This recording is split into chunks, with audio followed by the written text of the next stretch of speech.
GNT show is intended for mature audiences. Parental discretion is advised. These are the voyages of the GNT show. Our continuing mission to explore Star Trek storytelling, to seek out new worlds and interesting characters, to Boliga, where no show has gone before.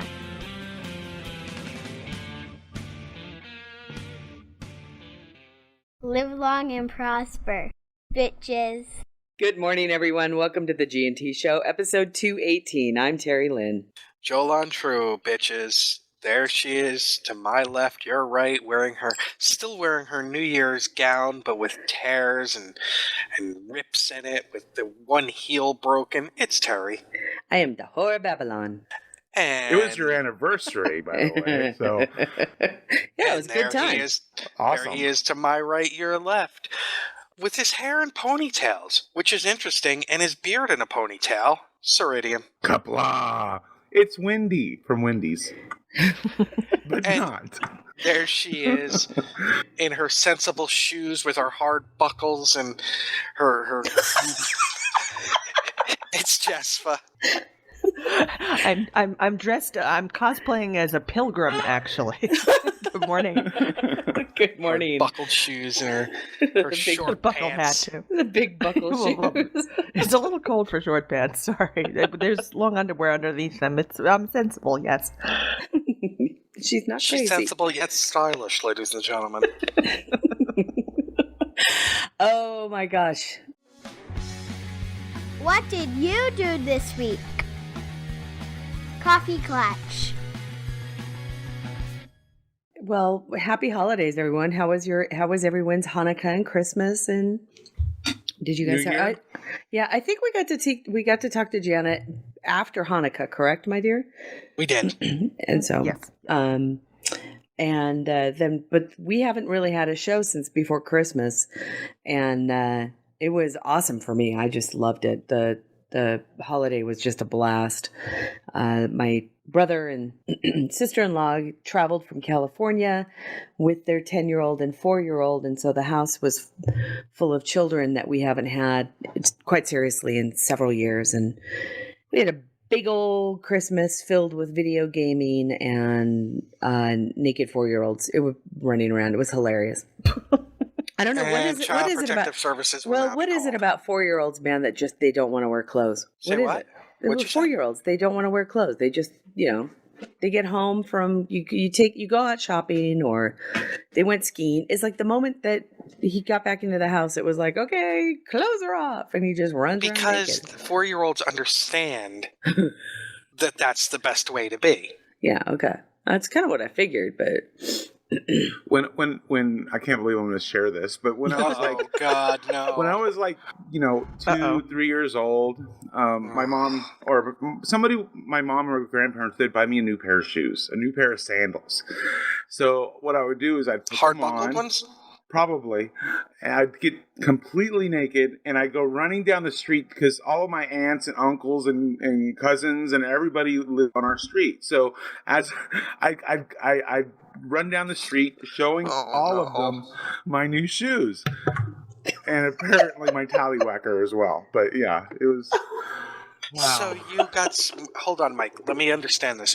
You got so excited you got new shoes that you would run down the street but forget to put on your clothes. Either that or I'd purposely take them off. That way they only can focus on the shoes. See? Don't think that's what they were focused on. It's so cute that he still tries to rationalize this. Yeah, don't think that's what they were focused on. Not in my neighborhood. Yeah. Oh my God, too funny. Too funny. What about yours? What about your Christmas, you guys? I think I broke Miss Janice. Oh no. Yeah. What happened? She came to me yesterday and she said, "I think you broke my rib." Ooh. Bitch got out of line. Dude, so not true. I know, Jeff. Seriously, is she okay? She's okay. She's making me cream of wheat right now. Aw. We love you, Janice. Hi, Dennis. With her Feels broken better rib. soon. She's stirring it with her broken rib. Did you guys have a good time though? Yeah, she got me a book that I been wanting to read. It's I read 400 pages in 3 days. Wow. It was called Please Kill Me. Please Kill Me. By Legs McNeil. It's the oral history of from the Velvet Underground up through the closing of CBGB's of the punk scene. Oh, nice. Yeah. I think that much like Keith Richards, when Iggy Pop dies, we snort his ashes. We're good to go. Is John Sex in that in the book? Who? John Sex. There was a guy who was he was sort of like a low to mid-level punker in New York City. And the reason I ask is because I went to high school with him. He was John McLaughlin then. No, this is like Richard Hell and Iggy Pop and okay, and a lot of the people that were on the scene, like from the Factory, Andy Warhol's Factory, and all of that, and then up through CBGB's and Blondie, Talking Heads, Ramones, all of that. Oh my God, the Ramones. So hilarious. Oh, really? Yeah. It sounds like a great book. It's amazing. Like I said, 400 pages in like 3 days. Wow. Very cool. And what about you, Mikey? The big family thing? Yeah, it was crazy. I had more fun watching the kids, with their Christmas, because that's what it seems. That's what it seems like the holidays are for now. Did Katie get everything she wanted? I think so. My mom hooked up with jewelry and stuff, which is what she wanted. So, and a jewelry box. Wait a minute, jewelry? Stuff. Yes. How old is she now? Oh, dude. Old enough to want jewelry, apparently. That's a good point. I had gotten her, let's see, it's a Disney Lego Princess Elsa or Queen Elsa Ice Castle, and she'd gotten some other Lego friends and stuff, and so yeah, it was cool. It was cool. Well, we do have a big show today, and as you guys are probably, anybody who's sitting in the chat room is probably trying to figure out what our certain opinions are with regards to some big news that came out this week. So I think we should just kind of move forward, get some of our general Star Trek stuff done, and also Mike and I have decided we'll do our 50 for 50 up ahead of time, because I have a feeling the rest of the show is going to be taken up by our discussions on that topic. Is everybody in agreement? Definitely. Yeah. Okay. That makes sense. Yeah. Cool. So, ow! Sorry, guys. She tried to headbutt the microphone. Nothing says Klingon like a good old headbutt. Headbutt right into the microphone. Okay, let's get to some general news. What's new in the Star Trek universe? General news. Over the past week and a half, there was another big movie that came out. There was a really big movie. What was it that big? You think? I don't think it could have been bigger. I mean, wow. There was a really big movie that came out called Star Wars: The Force Awakens, and I have not yet seen it. However, Alan has, and because I'm not opposed to spoilers, I pretty much know everything that's going on now, which is fun. So I know what happens in the film. But one of the things that came out, and by the way, I don't think any of us were very surprised to find out that it crossed $1 billion in the first 12 days. Frankly, I thought it would have happened within the first 6. So if anything shocked me about it was the fact that $1 billion took 12 days to make for this film. But one of the things that Mike put a link into was something that I thought was pretty funny. USA Today had a front page article about Star Wars: The Force Awakens, but the remainder of the images on the front page of that newspaper were all Star Trek. Yeah, All of them. The headline says it all. Did USA Today or did USA troll Star Wars fans with Star Trek images? Because everything in the headline, even the bumper, the advertisement up above for USA Today had the Vulcan salute, and then the main article about Star Wars Force Awakens was there, but there was no photo associated with the Star Wars article. But then below was it what was it, it was like a year in review kind of a thing? Yeah, I think so. And then next to that, Takei had I think an editorial column about right. So on Trump. All of these articles that surrounded the Star Wars article actually had either a visual image attached to or an actor or something like that attached to from Star Trek, which I just thought was hilarious. And I had to wonder, what was the editor of USA Today? He must be a hell of a Trekkie. Either that or he crossed the streams without even knowing. It's stars. Who Do you cares? think it's possible? Yeah, I was going to say, do you think it's possible? I don't know. I don't think it's too much Star Trek. Now, if it was a lot of more random stuff, then yeah, I could imagine it being a mistake. But no, this was intentional. I do too. I think it was completely intentional, and all sorts of awesome. To be honest with you, yeah, it was funny. I laughed my butt off. Yeah. Nick, did you get a chance to see that? I did. Mike, by the way, it's been almost a month since the movie has been out.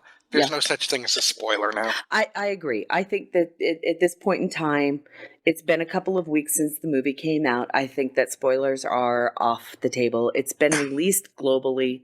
I don't know. Has it been released in China yet? No, okay. We still have like 2 more days. A large Chinese listening contingent. Yeah, I was going to say I don't think that a lot of them are listening to the G&T show. And Hi, to be Ben. honest with you, he's in New York. Stupid. I know. But you know what? This brings up a bigger point. Okay. Because with this being the 50th, okay, the word spoiler has now taken on, you don't even mention the name of the movie. I haven't seen it yet. Yeah, where did that come from? Because we're a self-entitled culture. Well, one thing, I mean, you're right.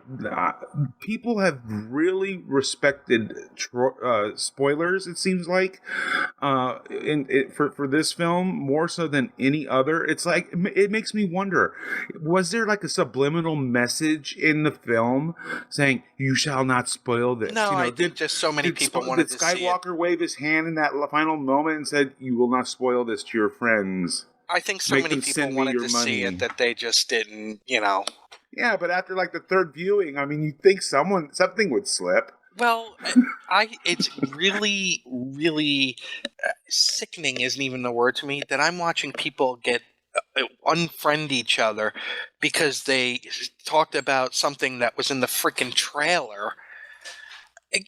Okay, if this is what your life has come to, that it's so important to you, just lock yourself in a bubble. Please. I don't disagree. I think that with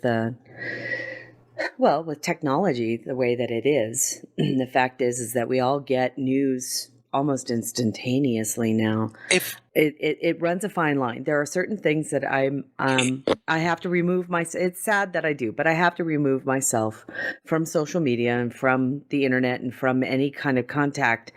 If there's a show that's on the East Coast or someplace like that, even the UK, who get certain shows first. The fact of the matter is, I'm going to get spoiled. I just have to learn how to deal with it. But then again, I have to say that with a grain of salt because spoilers very rarely bother me. It doesn't bother me that I know what happens in Star Wars, The Force Awakens. But that's just me. That's a personal thing. If you can't handle spoilers, you have to detach yourself. That's all there is to it. I don't know. To me, it seems like if someone's going to like a sneak, a preview on a Tuesday when the movie is coming out on Friday, okay, then it's a dick move to say something because it's not been in general release. Once something has been in general release, you know what? Get over yourself. Yeah, it is frustrating. It is frustrating. But I think that the fandom and people on the internet, because of what happens in the film, and rightfully so, there's a big surprise in it that I don't think a lot of people were expecting. And Are you talking about the death? Because yes. everybody I knew was expecting it. Really? Not us. Oh, yeah. Not Alan was completely surprised by it. Yeah. He's like, holy shit. Because and just like Harrison that, Ford didn't even want to come back after Empire. So, I mean... And just like that, everything that happened in like the previous 6 movies got undone. Well, here's the other thing. And I want to say this with that caveat that I know I haven't seen this film, but there's a lot of people out there who are talking about how they believe it's just a complete regurgitation of A New Hope. And here's my take. And I think I'm speaking for Alan on this as well. I don't think it's a regurgitation of A New Hope. Reinterpretation. It's no. If any of the no, and here it comes. Lucas funneled his view of Star Wars to be the hero's journey, as outlined by Joseph Campbell in The Power of Myth and the Man of a Thousand Faces. And if you understand the journey of the hero, you would understand that generation to generation to generation, this is the way that it's supposed to go. My curiosity is how far are they going to take it with, Kylo Ren? How far are they going to take it into his journey? Because yes, we do have Ren. And who are they going to focus on? Are they going to focus on Ren? And is she going to be the new hero? Right. And if she becomes the new hero, she must kill her father. And that's just the way that the mythology comes from and goes and comes, it is created from. Rey is the female. Ren is correct. But we all know that Ren is the one who kills his father. Yeah, but you referred to Ren as she. Oh, I'm sorry, Rey. Is Rey going to be the hero here, or is Ren? And that remains to be seen. Yeah, that remains to be seen. So for people to say it's a regurgitation, it's supposed to be. It's supposed to show the cycle of the hero. Go ahead. I'm sorry. Supreme Leggett said in the chat room that the Enterprise blowing up in Search for Spock was a spoiler. No, it wasn't. It was in the trailer for that movie. Sadly, it was. It really was. You youngsters, you just don't know. So, I'll be interested to see the film. I'm looking forward to it. And knowing what happens actually kind of makes me more excited to go see it. Will Alan be joining you for this? Probably for the second viewing. Sure. Right on. Oh. All right. So go ahead. The final scene of that movie, when you watch it, it's hilarious. It's a great scene, but it's hilarious because it's so long. And I don't know, my arm would have got tired. That's all I'm going to say. Yes, that's true. Yeah, but the helicopter had to make that, do the big full wide 360 wide arc, yeah. And because I don't know what they're talking about, I'll just leave it there. You will. You'll start laughing. You'll go, yeah, that really was awkward. Well, let's move on with some gaming news and just real quick, Terry. I don't know if Alan told you. You know that Mark Hamill does Luke's voice as the Joker the entire movie, right? That'd be awesome. Except for the fact that I know he doesn't show up till the end. Okay, we're gonna get on to some gaming news. I want to play a Star Trek game. Gaming news. there is not a whole lot of gaming news. I think most of us. I haven't been in Star Trek Online. I decided not to do the winter events this year just because I don't have any of the brain ships. I didn't need the brain ships, and my life was just turned upside down in December. And I didn't feel like having to rush through to get all the little doohickeys you needed. And my gut is I wasn't going to be able to make the limit. I wasn't going to get the 1,000 points that you needed for the ship. And since I know that they expire, what's the use in getting 400 of them? They're not going to be good next year for anything. So I decided to bypass the winter event this year. And I'll be looking forward to getting back into Star Trek Online and getting back into the Admiralty system when I have, now that the holidays are over and I have some time again. I have gaming news. Yay. The lovely Janice and her daughter, the lovely Athena, got me hooked on this freaking Heroes of Might and Magic 3. Is it a console game? No, it's on PC. Oh, okay. Is it an MMO? No, it's a turn-based game where you're like going through kingdoms, collecting jewels and ores and all this, fighting other armies and all of this. Okay, so it's an addiction game. I get it. I cannot confirm nor deny that I am inside of Timeline's beta. I cannot confirm nor deny that I'm having a great time and I'm really enjoying the game. I cannot confirm or deny that I am really looking forward to it, but I can confirm that there is a window, and it's January 2016 that Timelines is supposed to be released. Mike, if you say confirm one more time, confirm you upside your head. Confirm. So yay! Congratulations! Congratulations to Star Trek Timelines. I think we're all looking forward to the release of that game. And for anybody who is questioning, why would you want to play two Star Trek games? The fact is, they're two totally different games. Star Trek Online. It's like asking why would you want to subscribe to two different porn sites? Well, please. Yeah, seriously, dude. One is on the PC, the other one's on your is on your mobile. So that's exactly why. One you can take with you, the other one's waiting for you when you go home. Naughty America's on the Oh, you're talking about something else. Never mind. I'm gonna jump briefly to some product news. I need more Star Trek stuff. Product news. I'm going to jump straight to the idea that this week they announced that the U.S. Postal Service is going to be releasing these really cool bitchin', and I mean bitchin', like in the 80s way, stamps, Star Trek stamps to celebrate the 50th anniversary of Star Trek. If you guys haven't seen these yet. To celebrate anniversary stamps to celebrate the anniversary? Isn't that amazing? Yes. That's deep. That's pretty awesome. Ponder that. I already went to the post office and realized, they're not available yet. But keep an eye out because these are really cool. Did they give you the look when you were asking for them? No.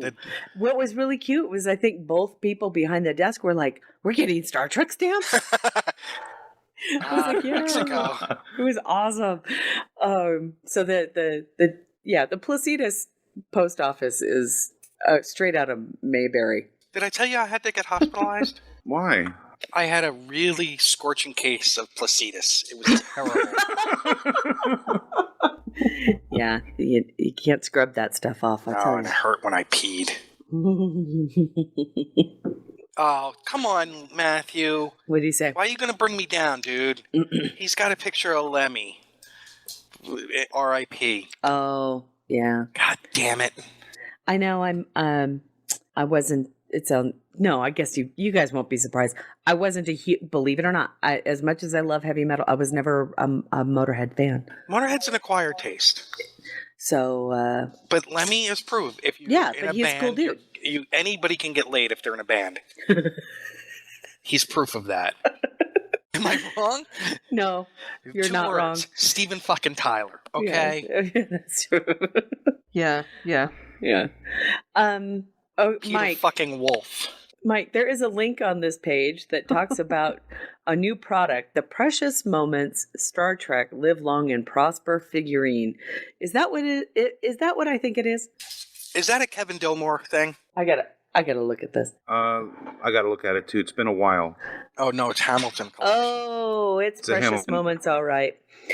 So yeah, for those who like Precious Moments. Who doesn't, sweetheart? Oh me. no, I can't even look at that. It's just way too cute. But there are those.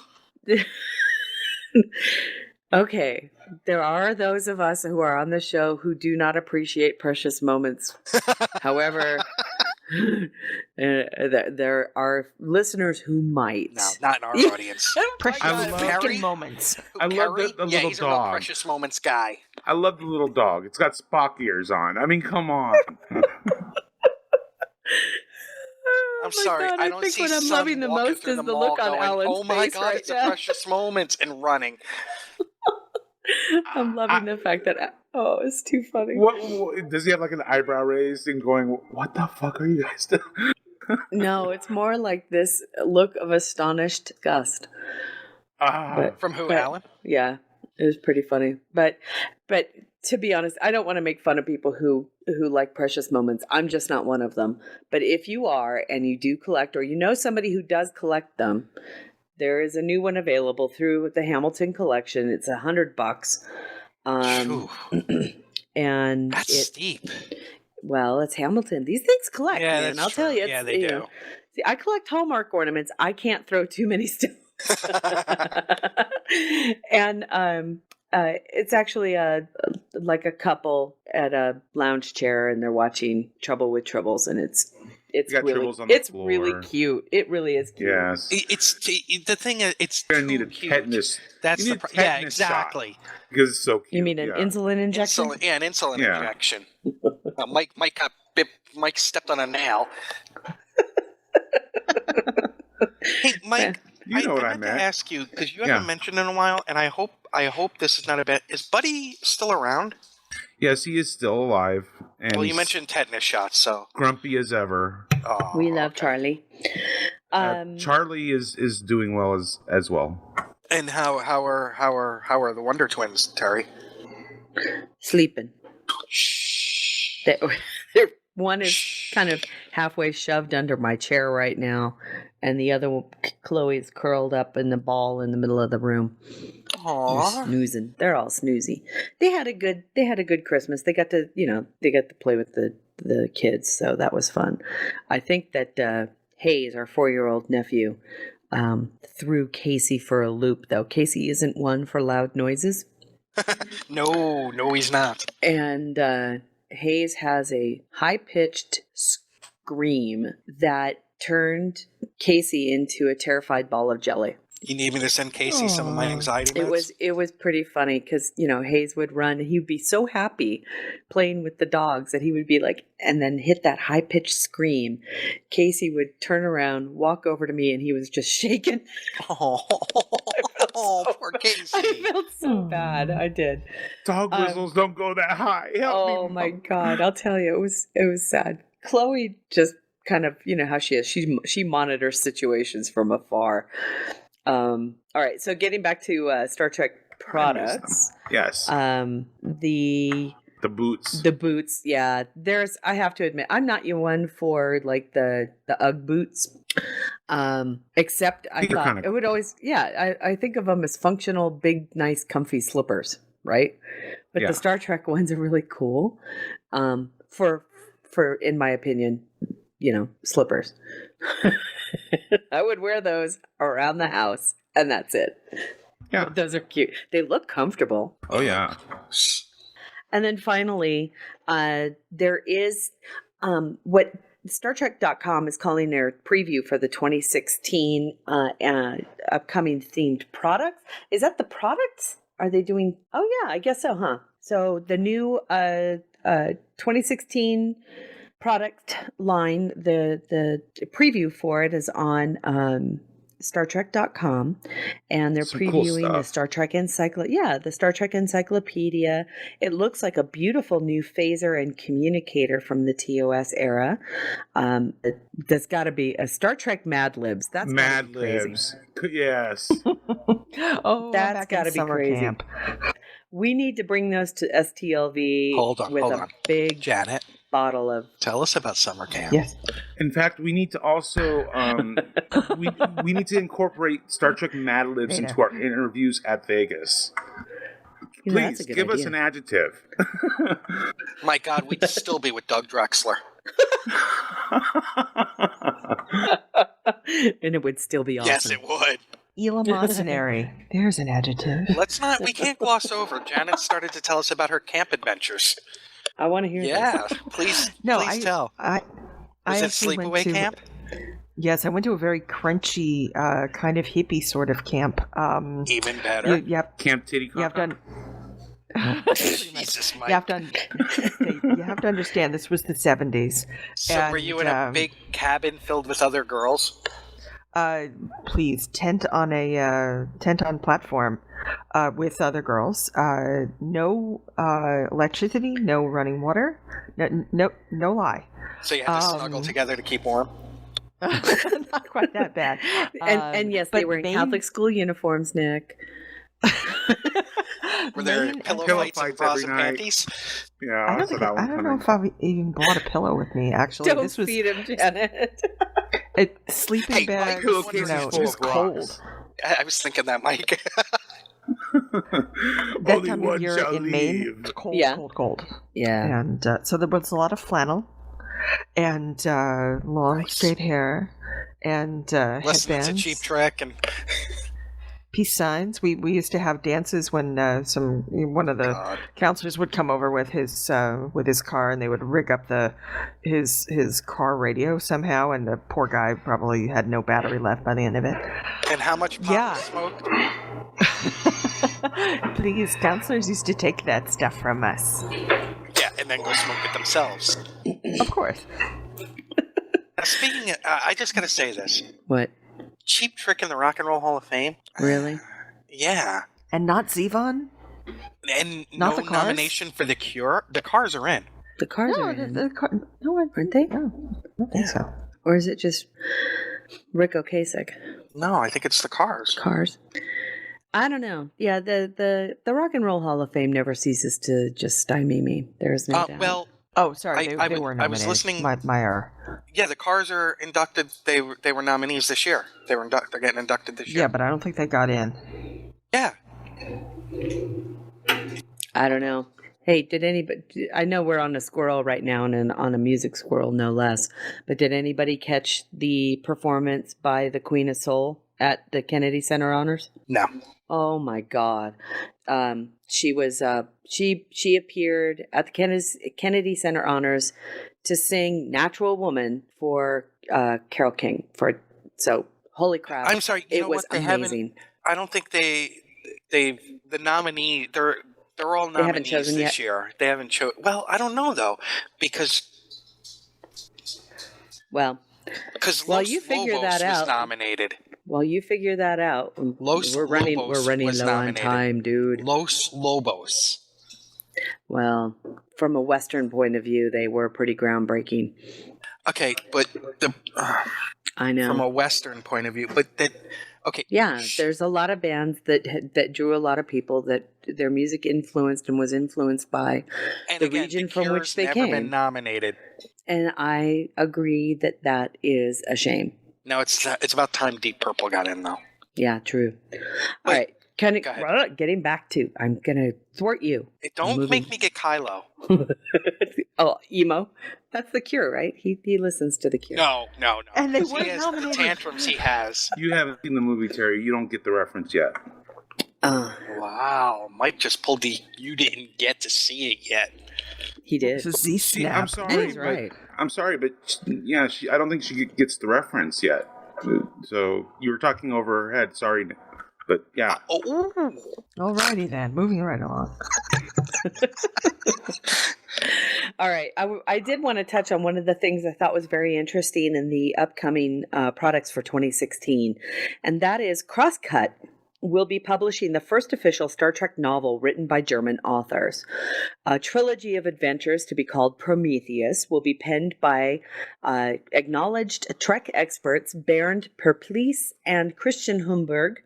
They'll be released in June, August, and September. So a set of 3 novels that will follow the USS Prometheus, which I think is unique, new, and written by German authors. So it'll be interesting to see for once that these books will probably be released in German first and then to the English market after that. So congratulations to the German market. We're very happy for you. It's funny. We were watching Voyager here because Janice has been Janice. The lovely Lady Renegade has been watching it, and she was watching the one with the Prometheus, and one of the few times Andy Dick has ever really made me laugh. Intentionally. Yes, I loved his character. I really did, because it finally gave the Doctor a run for it. Well, I forgot about the scene where he's trying to he's trying to go into the Jeffries tube, and he turns backwards and like makes himself horizontal with the ground. I laughed out loud because I was like, see, that's the sad part about Andy Dick. He's actually pretty talented. Yeah. He's just such a flame. He's Dustin Diamond, fuckhead. Moving on from products, I think we are done with that. We did want to touch real quick on the convention news. Really quick, since we're kind of like talking about the 2016 preview. StarTrek.com did release a Star Trek 50 anniversary preview of things to come, which I would like to quickly just run through because some of them are kind of cool and they're good reminders. Star Trek Beyond, Star Trek The Ultimate Voyage, obviously Star Trek Las Vegas, which we'll get to in a moment. Star Trek Starfleet Academy Experience is opening in Canada May 26th, 2016. And then, although it's not technically this year, but in January of 2017, we're getting a new Star Trek television show, which means we're going to be getting a lot of news, a lot of photos, a lot of things related to that throughout the year, which makes me very, very excited. Okay, I'm done. No, that was great. To kind of turn things to the Star Trek convention.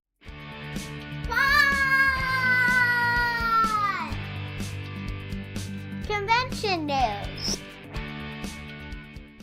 We want to touch, I figured this would be what we can touch on first before we do our 50 for 50, and then we can talk about the unofficial production stuff that we were going to talk about today. The convention news was kind of crazy. Creation Entertainment, in its ultimate wisdom, sarcasm font, released the general admission packages. What was this, about a week and a half, 2 weeks ago? It was like 3 weeks ago that they first released them at one price. Right. And they released them at the week-long price, or a 5-day price of $250, which was, we felt, the appropriate price, because there is an additional day tacked on to this convention. It's usually 4 days. It's now 5.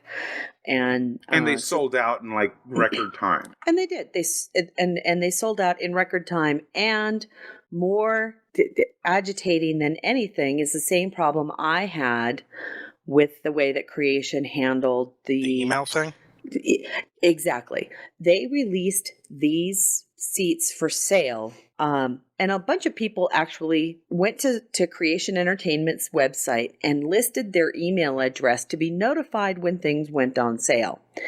That notification email does not go out until 72 or so hours after those tickets actually went on sale. So people who were waiting for notification that the general admission packages went on sale were not notified until after they had already sold out, because they sold out within a 24-hour period, 48 hours. Yeah, I think it's 24, but yeah, it was very fast. And then Creation did something truly remarkable, and they released another set of general admission tickets for $375, $125 more than the previous set had been sold. There were no And differences in these seats, And right? probably the seats were probably further back. Too. Well, no. I mean, these No? aren't reserved seats. These No, are general open admission. seating. Oh, okay. And the beautiful thing was the fandom just accepted it and said thank you. Which fandom are you referring to?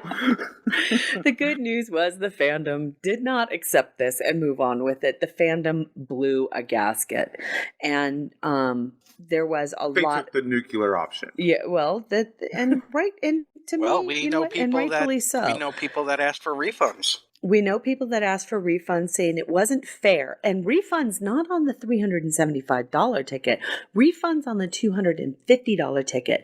They wanted refunds on that because they felt that Creation's business practices in its glaring move forward with price gouging for its tickets was inappropriate. Did they think people wouldn't notice?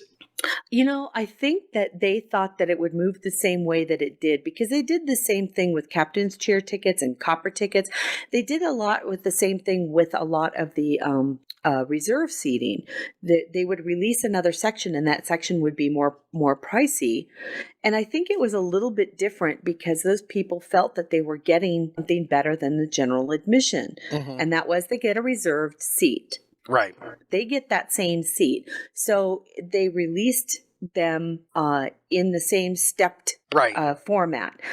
Should they have? In retrospect, I don't know. But the fact of the matter is that's how those reserve seating sales went. The problem I had was with general admission, and that was there was no guarantee. As a matter of fact, there was absolutely no difference between what somebody bought for $250 and what somebody bought for $375. Yeah. Well, that would have a hard time standing up in court. I was very concerned, to put it mildly. But because I wasn't purchasing one, there was nothing for me to return. There was nothing. We weren't purchasing general admission tickets. Now, during that whole thing, Terry, I don't know if you saw, I tweeted that they were treating the fans like cable companies treat people that have no option other than cable. I wouldn't know because I don't know of anybody who has no other option other than cable. But you know what I'm saying, though. Yeah, there is that argument of supply and demand, but you can't artificially create demand. The demand needs to come from the market, the wider market. And since they're the only ones doing an official Star Trek convention, it reeked of poor business practices. Well, many people, including our good friend Brandon Felcher, who used to be with Star Trek Online and is now with Riot Games, made their voices heard, and Creation wisely listened. So they started to issue refunds to those people who purchased general admission tickets at $375 for the $125 difference down to $250. And then set the price for the general admission tickets after that for $250. Now, it's my understanding that next level, that next section of seats, or I don't want to call them seats, but the next lump of tickets is sold out. Is that correct, Mike? I'm not sure, but I would imagine they probably went very fast. Yeah, I think that they still have tickets available, and they will release them in another lump again, probably at $250 if they're wise. But do yourself a favor. Don't rely on email notification from Creation Entertainment.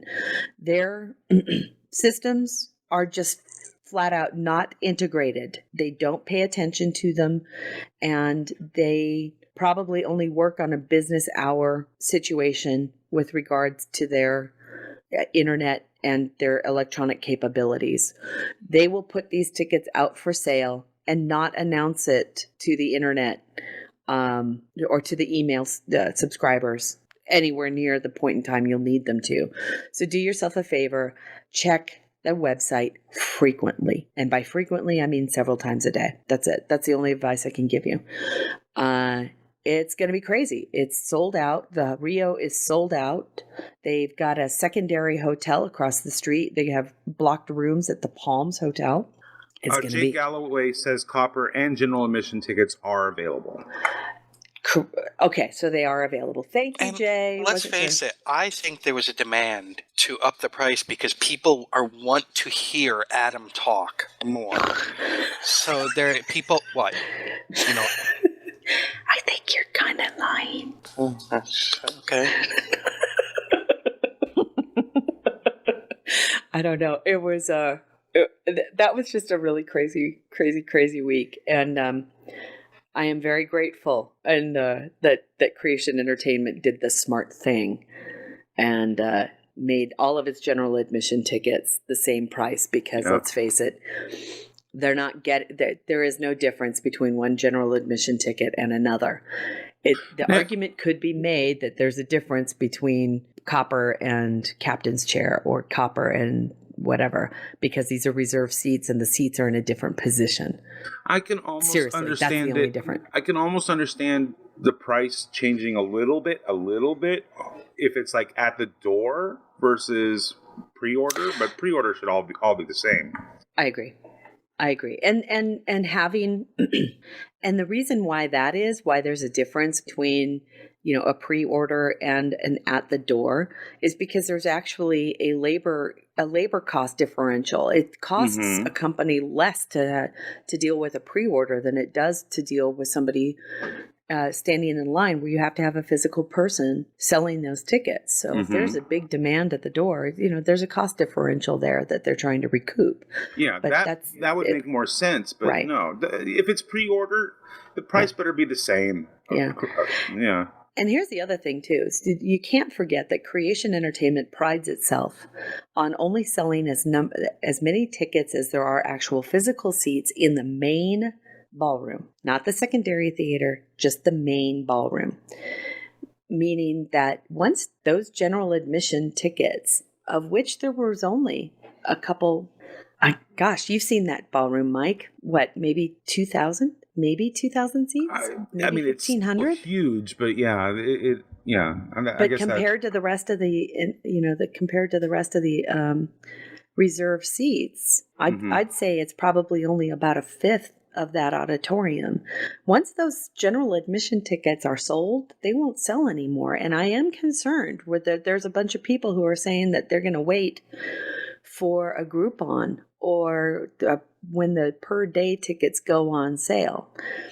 I am concerned that those offers may never exist. I'm not trying to build panic, but if Creation fully intends on never selling a general admission ticket for a seat that it doesn't have, then those per day tickets may not exist. Those Groupons will not exist because they don't have to. Do you think they may introduce like I don't know how to refer to it, but like a vendor's room only access pass or something, or where you can walk the hall and go to the vendor's room, but that's it. You can't get into any panels. Like a tourist pass. Was like didn't they do that a couple of years ago? Where it was just the visitor's pass and it was like $15, but you couldn't get into the main auditorium, but you were allowed into the vendor's room. They may do that. See, that would be kind of cool. At least it wouldn't limit.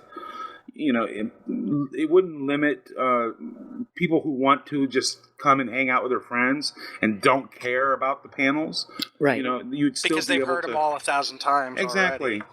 Right. So that at least they'd be able to still attend and participate and visit with friends and enjoy the day and get into the vendor's room and buy some tchotchke. Yeah. So I hope they have that. I have a prediction for this year's convention. Uh-oh. This is the year where I actually go to jail for punching one of those fuckers in the first couple of rows in the face. Because they are going to be so extra entitled this year. Well, they're going to be pulling Terry's boot out of somebody's ear as I'm screaming, "No, let me hit them again, let me hit them again." The fact of the matter is we won't be anywhere near that front row, so I think we'll be okay. I hate but the sad part is I really hate those people. I know. They're like the worst. They're worse than trolls because trolls know what they're doing. These people, they're like sorority or fraternity dicks. As you can tell, Nick is sharpening his fangs for our discussion later on. Are But you you know ready I'm to right. rumble? You know I'm right not about these disagreeing. people. Did I disagree with you? No, it's just The experience I have had with some of the people who sit in the front is exactly the same. and it's not like the 40-year-olds and younger. It's the 70-year-olds down to the 40-year-olds. Right. Yeah. The people that are like, I was there when Gene Roddenberry was having an affair with my girlfriend. Shut up. You should see the look I'm getting right now. The look of pure disdain. Too funny. All right, you guys, we have a 50 That's for exactly 50. it. We have a 50 for 50 we need to talk about before we get to the news, the big stuff. So let's get to it. What's your favorite episode? GNT shows 50 for 50. We had 2 episodes to discuss this week. Yep. Somebody, I just saw the picture that's currently sitting in the chat room. Oy. Which one was first? Favor the Bold? No, Scorpion Part 1. Okay. And that was number 43, 30, correct? 39? No. Okay. No, number 42. Yes. Number 42 is And now, Scorpion. On with the countdown. Number Goddamn 42. dog death dedication out of a high tempo number. And where are my pictures? Don, I want a concerted effort. If you don't know what that is, people, just Google Casey Kasem meltdown. Casey I want a Kasem meltdown. goddamn concerted effort. Talk about somebody's fucking dog dying. Number 42, Scorpion Part 1. A Voyager episode that kind of changed Voyager forever. Some would say for the best, and some would say for the worst. Yeah, they introduced, In the second episode, they introduced 7 of 9. Well, I was saying they introduced the Borg. They reintroduced officially. the Borg to Star Trek. That's correct. Borg, Voyager, Borg. Right. Mm-hmm. They also introduced 8472. Right. Yeah, that they also did. And they Which also I loved. They also introduced one other thing, and that's the Michelangelo Hollow program. Oh, that's right. That's right. And we see Michelangelo a few times throughout, I think, the next couple seasons, and his arc is an interesting one, I think, and it ends up someplace, and it's like where he's aware of the bits and pieces of the greater world, and yet we don't know any ramifications from it. And I thought that was disappointing. But I thought seeing that aspect of it was interesting. Being introduced to that particular Hollow program. And just as a reminder, I think he's Leonardo da Vinci. Oh yes, Yeah, he is. Yeah, Leonardo. Yes, it was Leonardo da Vinci. Maestro is how she referred to him. But they never had that scene between Master Da Vinci and his next door neighbor, Master Bates. Har, har, har. Boom, boom. Now, who does Leonardo? Is it Brian Breathitt? John Rhys Davies. Is it John Rhys Davies? That's right. Sorry, I get the two of them confused sometimes because they tend to play such big characters. But this was such a great Chakotay episode, wasn't it? It certainly was. I agree. But I have to say, I was really kind of hooked in by the 8472. It was what? It was John Rhys Davies. Oh, okay, yeah. I was kind of hooked by 8472 because it was the first time we ever got a truly alien-looking alien. Yeah. Right? Yeah. This was something totally unique, was not humanoid, didn't have a rubber forehead. Yes, it was CG, but I didn't give a shit. I just thought it was awesome. And they were scary as fuck. Yep. They were. They were the closest that Star Trek has come to recreating the atmosphere of like the movie Alien. Yeah. And I think they touched on that fear that initially we got from the Borg, 10 years prior. That idea of Well, this may be an enemy they can't beat, right? And yeah, exactly. Something that can kick the Borg's ass. Holy crap, are we Yeah. in deep shit? It Well, was because we're talking about 842, species 8472, I have a criticism. all right. Okay, so the away team, which consists of Chakotay, Tuvok, and Harry, okay, they beam to a Borg ship to check out the bio ship that's like attached to it. And it's like, okay, sure, only 3 people. Yeah, okay, that makes a lot of sense. Let's go check it out. So that they're in this Borg ship, heading towards the bio ship, and they know that there's something else there. Okay, they know this, and then they decide to split up. Harry, you stay here by yourself and try to download the Borg database, while me and Tuvok go and check out the bio ship. When does that sound like a good idea? Every horror film ever made. Yeah, let's also run upstairs because it's safer. Ugh. Talk about your summer camp.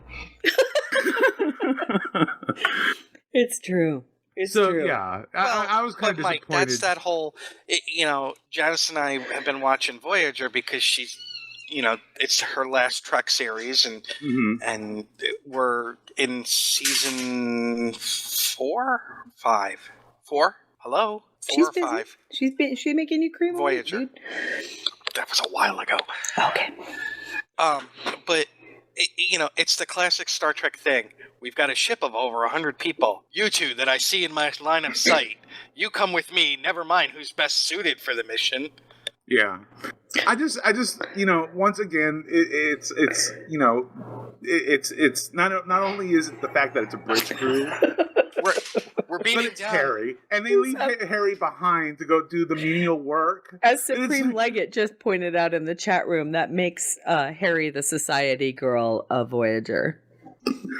Or the sorority girl of Voyager. We're beaming That's down pretty to look at these minerals and Paris see if Hilton. they're worthy. Bring the doctor with us. Yeah, yeah, that makes sense. Why not the geologist? Matthew- Because the Matthew geologist isn't Anderson in the main just credits.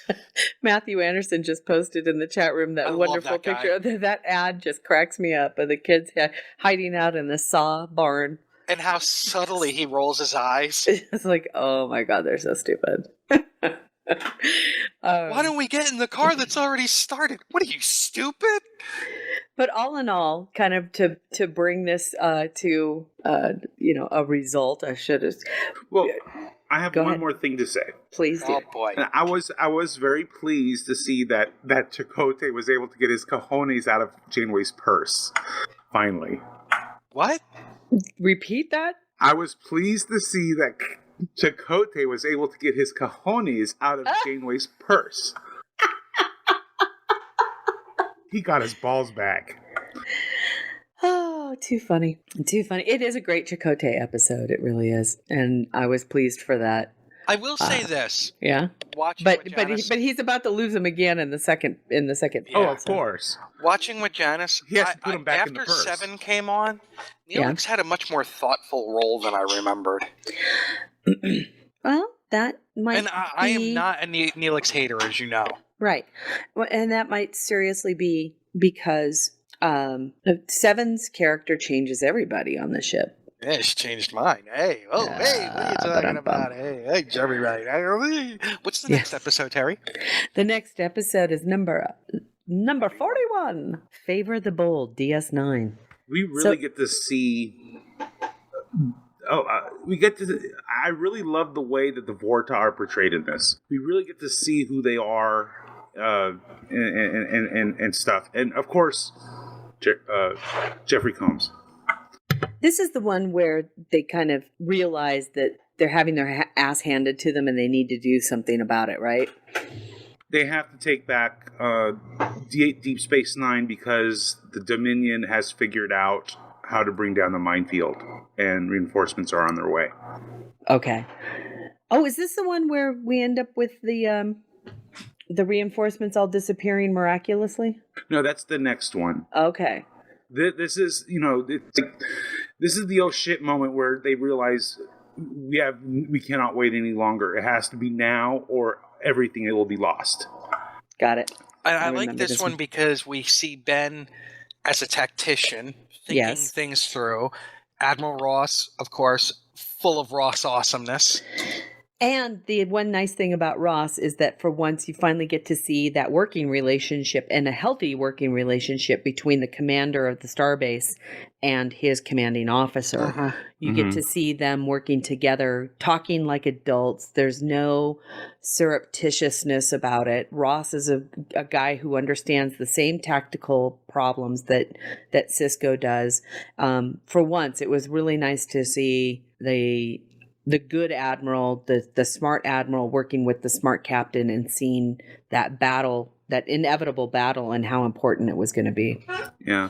We also get the nice on the station resistance stuff and Quark and Rom working together to do stuff and all of that's going on the station. Yeah, I have to say this about Rom. He really steps up. I mean, he already tried to sabotage the gravitron array or whatever it was. He got caught. He's in the brig, set to be executed, and he's for what seems like the first time, he stands up to his brother. He tells him, "Listen, motherfucker, you're going to do this, and not because for any other reason other than it's the right thing. We have to do this. You have to do this. You're going to do this." And I was like, I've watched right Deep on. Space Nine a lot. I don't remember Rom saying "motherfucker." I have to go back and watch this. I was paraphrasing. But that was in the eyes. That would was in the eyes. Listen now, motherfucker. It was in the eyes, okay? But that would be awesome. We gotta ask. Max. Next time he's like, Max, can we just have you repeat this scene as Rom and call him a motherfucker, please? Just call him a motherfucker. That'd be awesome. Sweet. Somehow Combs will wind up going, "Did you ask me?" Well, this is another one of those episodes that puts a turning tide, so to speak, into the arc of the Dominion War in DS9 that I truly loved. But the beauty of DS9 is, it did, but it didn't last really long. No. DS9 has more twists and turns. And, yeah. Well, three more seasons worth. Yeah. Right? This is only season 6. But not 3. One more season. One more season. Oh, you're right. Sorry, my brain. There were 9 seasons? God. How did I miss 2 seasons? We could only wish. But it's really when the next full... it's really when they started to concentrate episode to episode to episode with regards to the Dominion War, as opposed to having it be the background of most of its... always being the B plot as opposed to the A plot. It really started heating up. Yeah. Okay. All right. For next week we have 2 more. Don't forget, if you guys don't understand what we're doing, you, our listeners, voted on the top 50 Star Trek episodes to celebrate the 50th anniversary of Star Trek. You have no one to blame but yourselves. No one to blame but yourselves. It was a fantastic poll put together by our own Alan, and it was beautifully put together. So now we are going to enter into the top 40. We've already done 50 through 41. So starting next week, we will be discussing these 2 episodes. Number 40, which is TNG Season 5, Episode 2, Darmok. And number 39, DS9, Season 3, Episode 1, The Search, Part 1. So make a note, TNG's Darmok and DS9's The Search Part 1, and we'll discuss those 2 episodes next week. You moogie fuckers. I think you nailed it. All right. Crack your knuckles, twist your back, get comfy, because this is going to be kind of a crazy hour or half hour, however long we've got. Unless we go over. This week, big news out of the fan production realm, or what we call here the unofficial productions. I made something Star Trek. Unofficial Productions. And What it's was something made that? Alan laugh. I think Alan probably heard you say moogie fucker. Alan's got his headphones on, so he's on that 30-second delay. So the big news that came out this week is that CBS, as its own entity, and Paramount, as its own entity, decided to get together and work as a team once again to file a lawsuit against Axa-Uh-Oh Productions and Alec Peters individually. So they are claiming trademark infringement, vicarious infringement of trademarks, copyright infringement. I mean, you name it, they're throwing the book at these guys.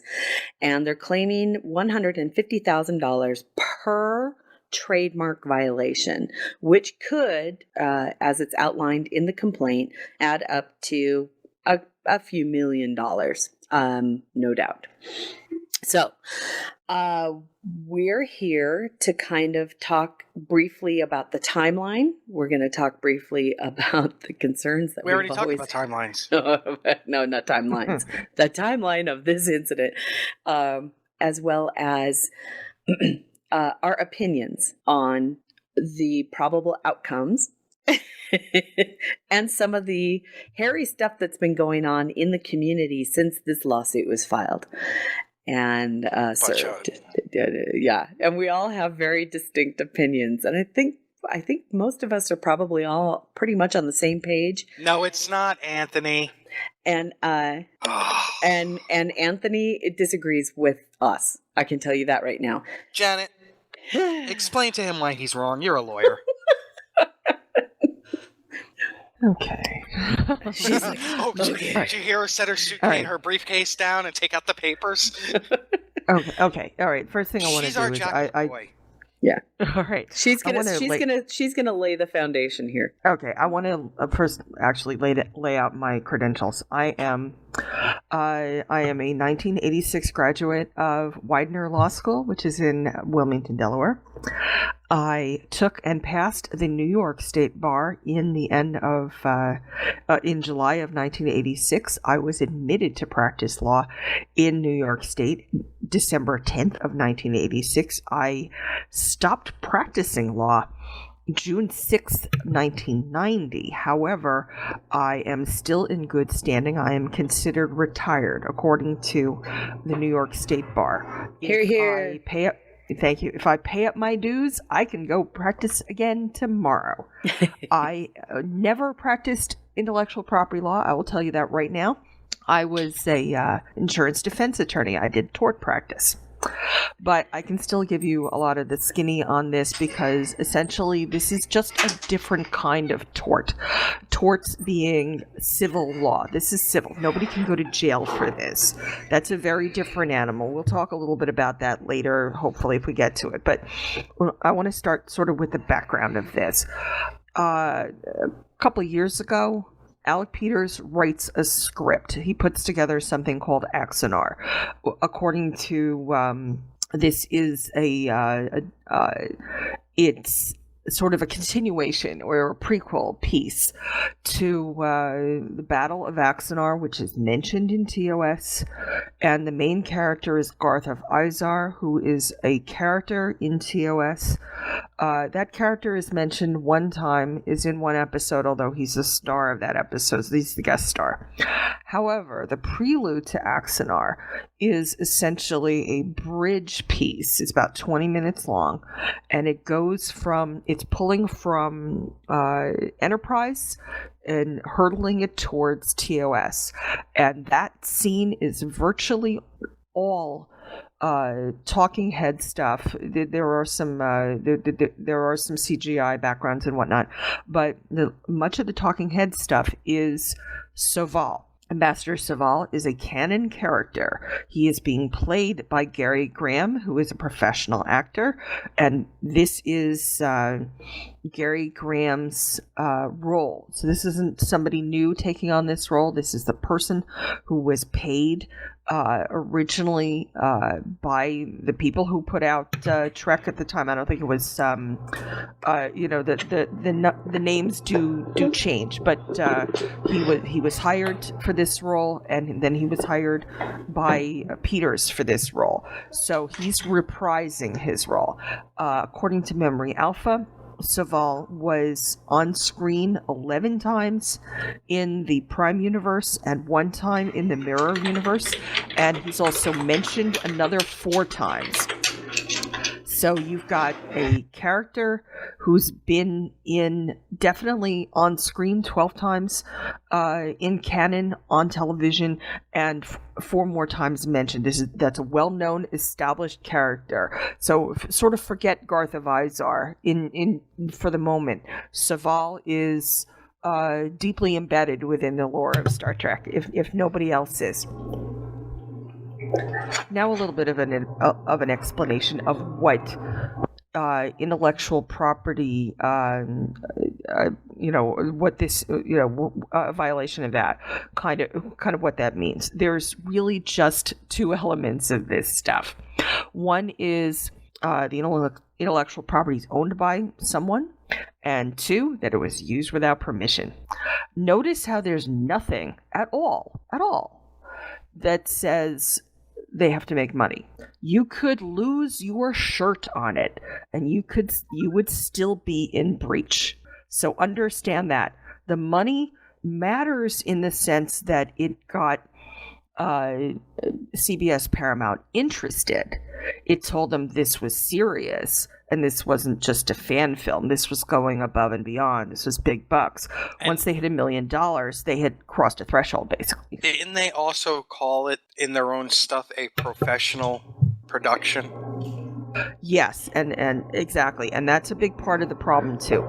Because, you see, courts have ruled, the 2nd and the 5th districts have ruled that you can create what are called transformative works. A transformative work, which is not parody, although it can be parody. Parody is also its own thing.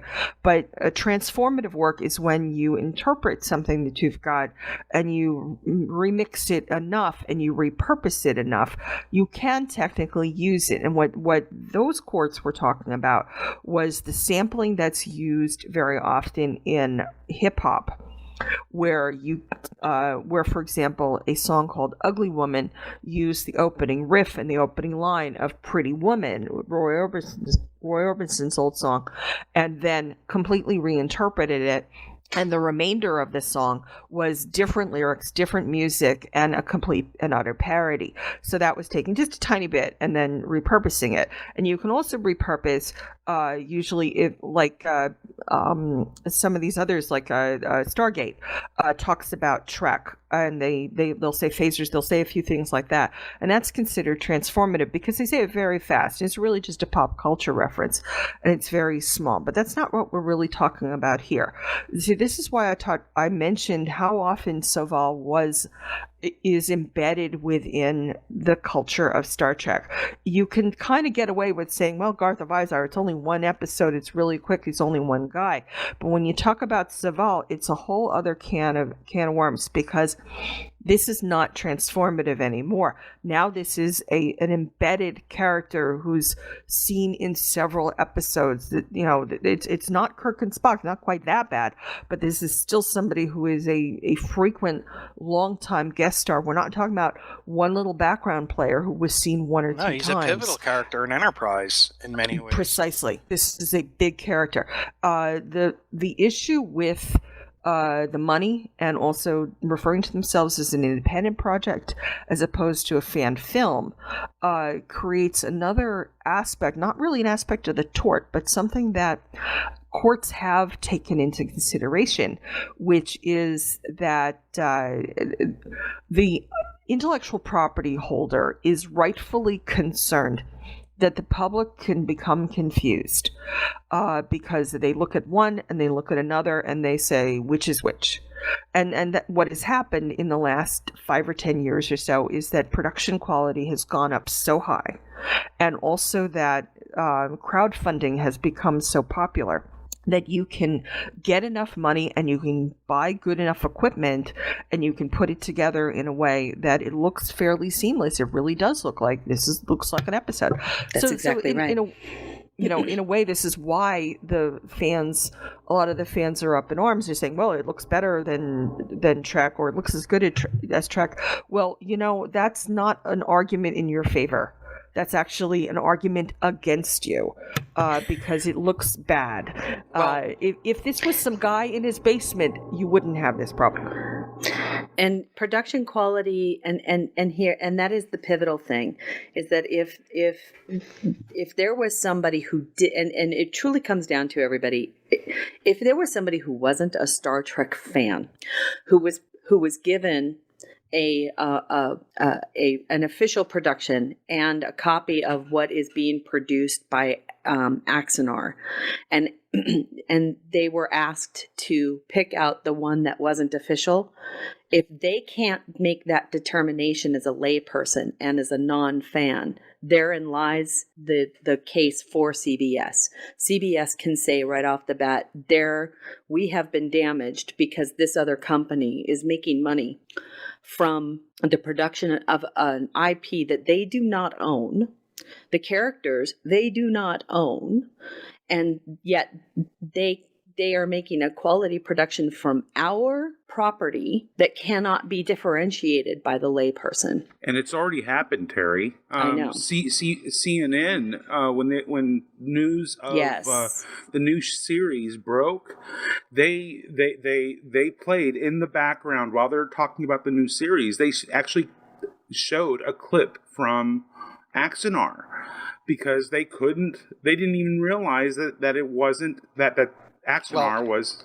And to add further to what you're saying, Mike, as far as people being confused, then there's the whole thing of, well, we went to CBS with this and we want to make it a new series and this is blah, blah, blah.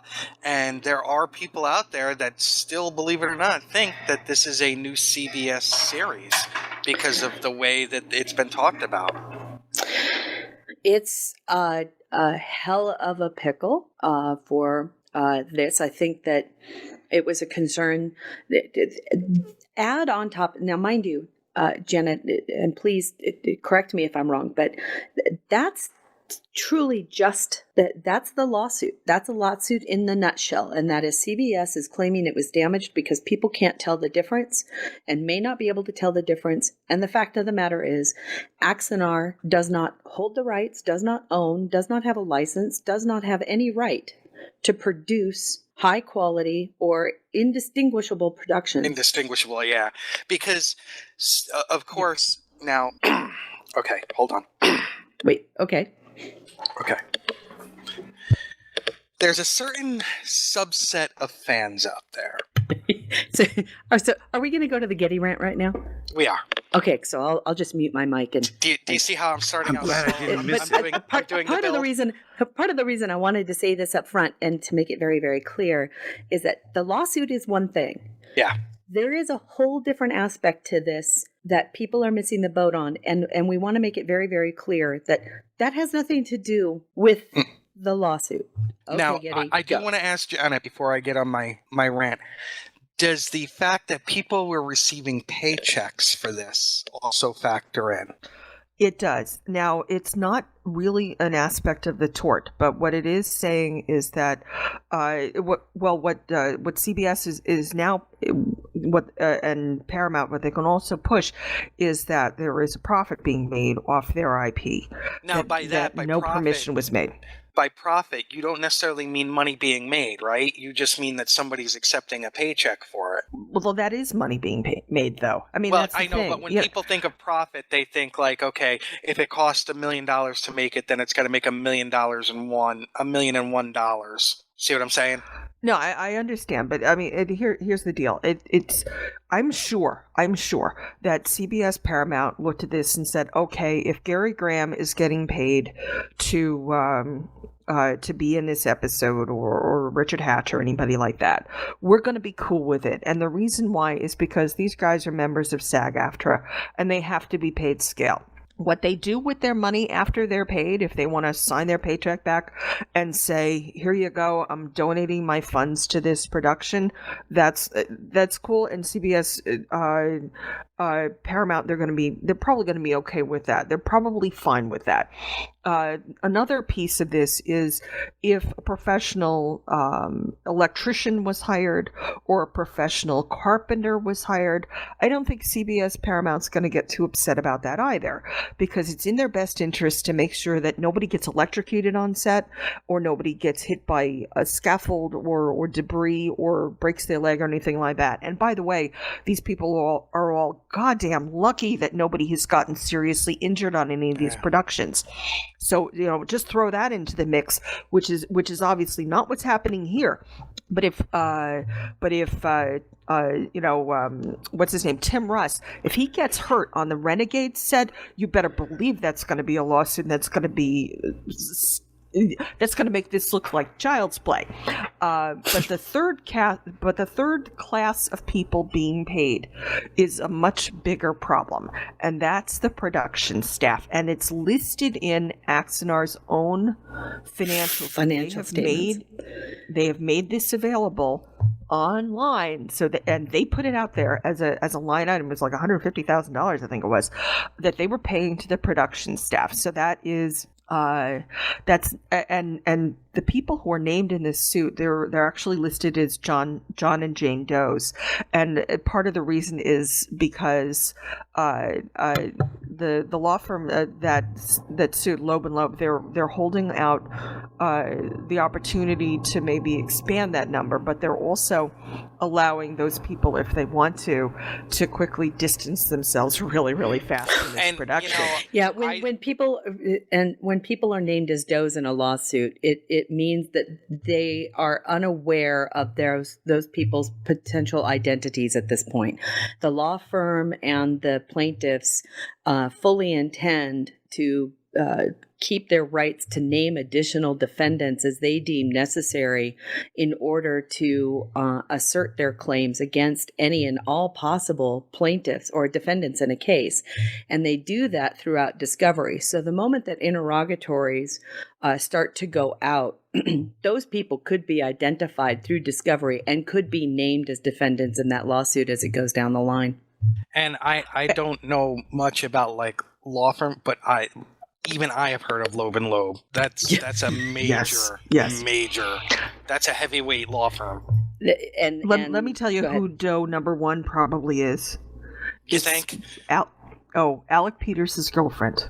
God love her. I'm sure she is working her fingers to the bone. I'm not kidding, because she's in charge of fulfillment, and there's a ton of patches and crap that has to be mailed out. By the way, they don't have the right to use the images that are on the patches either. I'm just going to throw that out. Those are violations too, and if the court is really strict, they're going to look at every single patch there and say that those are all each individually copyright violations, and if that's the case, then forget it. Now imagine this. Chapter 11. Now imagine this. There are to my understanding, there may be upwards of 6,000 patches made. Probably. One patch is considered a violation. One patch. Could be if by they're design. strict. It's by each it's individual per violation. Holy cow! Yeah, Mike, that's where the law it's like you. that, folks. Do you get it? It's per violation. So if this is something that the fan fiction, and I do mean fan fiction, this is something that the fan fiction community is very, very, very cognizant of, and has been for 40 years. And it still stymies me that there are people out there that do not quite comprehend that the fact is that you're playing in somebody else's sandbox, and you have to be ultimately respectful of that sandbox. you're not allowed to make money off of this. You never were. That was always a part of the guidelines that were sent out. People are making comparisons right now to Lucasfilms and the ability that some of the fan fiction people or some of the fan productions have in preparing Lucasfilms. And Janet appropriately brought up to us this morning, well, that's because there's extremely limited guidelines on what they can and cannot do. Well, number one, you can't make money off it. These people do not make money on any sort off of this off of creating a Star Wars fan production. They also are limited to 5-minute films. Is that correct, Janet? I think it's something like that. Yeah, that's listed in the directions in the guidelines for Star Wars fan films. So this already is beyond that, and because the idea was on the Lucas end of things was we'll give the fans, we'll sort of throw them a bone. They're enjoying this, they're having fun, but it's not a business. What we have here instead is this is much more of a business, and the other piece, the other elephant in the room, along with all the other elephants in the room, and they're crowding the room, is that part of the proceeds from the Kickstarter and Indiegogo that Axa-Uh-Oh was using was being earmarked to build and put together a studio called Ares. And the thing with Ares is it was designed to become a professional studio, meaning for profit. For profit, absolutely. It was designed to be for profit. And I was going to say, they were planning on putting it out to other productions for, both fan and professional purposes. So they were planning on making money from this. And it was actually built on the back of their Star Trek Axa-Uh-Oh Kickstarter, the initial ones. Exactly. So what we have here is they're using the IP to get Kickstarter and Indiegogo donations, number one. They're using the IP to write their script, number two. They're using the IP to hire actors, certain actors who had been involved in the production or who were, pretty high, pretty well known, like Richard Hatch. So that's number three. Number four, they're using the IP to create the set design, the costumes, the makeup, et cetera, et cetera. So it's like, I don't even know what I'm up to, 4 or 5 now. They're also using the IP in order to build this studio, and they're also going to use the studio. The intention was to use the studio not only for truly independent productions, but also to allow other productions to also violate the IP, to also steal the IP. And make a profit from that, to actually take rent from these other productions and to make a profit from it, which is as CBS is alleging, CBS is alleging that is absolutely damaging them, because these people are using their trademark, their copyrights, all of their properties in order to make a profit from them, from the use of them, and from the and this is according to the lawsuit. Yes. Now, there's another thing going on with all this. Mm-hmm. Okay. Yes, First of all, if I don't like, say, Phase 2, or what's it being called now? New Voyages? New Voyages. Or if I don't like Continues, or if I don't like Renegades, or if I don't like Axa-Uh-Oh, that's fine. Just like I'm not a big fan of Voyager. Somebody may not be a big fan of DS9, whatever. But when someone expresses an opinion about Axa-Uh-Oh, there's a subculture that has grown, and I'm just going to say it because I've been saying it all week, and if you don't like it, you can unfollow us. But y'all are like a fucking cult. For some reason, y'all just think that the sun rises and sets on Axa-Uh-Oh. And I got to be honest with you, we've seen, a couple of minutes in all of this, and I'm not really sure where it comes from. It's a little film, well, not a little film, it's a film somebody was doing. That's great. Be a fan. But don't you dare get on some kind of fucking mount and charge and troll websites. I have seen First of all, and I'm just going to say this, and Alec, you're more than welcome to come on and answer tough questions. But why the fuck is Axa-Uh-Oh sending out talking points to fans about how to deal with this lawsuit? That should tell you something, people. You're dealing with this group that feels the need to send out talking points like the Democrats or the Republicans. What's that tell you about this, quote, fan production? And for you people to fucking fly to Peterstown and drink the Kool-Aid and then yell and scream at others, well, if CBS would give us what we want, just because CBS isn't making something you don't like doesn't give anyone other than CBS the right to make a Star Trek that people think of as the real, because they're the only ones that have that right. That would be like me saying, you know what? Led Zeppelin's not touring anymore, and I don't like, the remixes that are coming out. So I'm going to put together a tribute band, and we're going to call ourselves fans of Led Zeppelin, fans of Led Zeppelin, and make really bad Led Zeppelin music. Or even really good. And here's even really good Led Zeppelin music that you didn't purchase the license to. Yeah, and do Stairway to Heaven every fucking 5 minutes. I don't know what has gotten into people, but just because look, if you gave money and you're pissed off and you want to lash out, that's fine. But don't lash out at Continues. Don't lash out at Renegades. Don't lash out at New Voyages, Horizon, Farragut, any of those. Because they're not the ones that are getting fucking sued, okay? That is true. Go ahead. And I'll tell you what. Certain fan productions, some of their people I really like a lot, but they can also... they've got egos, okay? But you know what they don't do? Condescend. They fucking treat the fans of their product like gold. Like fucking gold. Okay? And there's a difference right there. And there are people who have been asking us in the chat room and others is, what does this lawsuit mean for other unofficial productions, especially those that are really well known and have drawn large Kickstarters? Renegades being the most the well-funded, I guess you would say.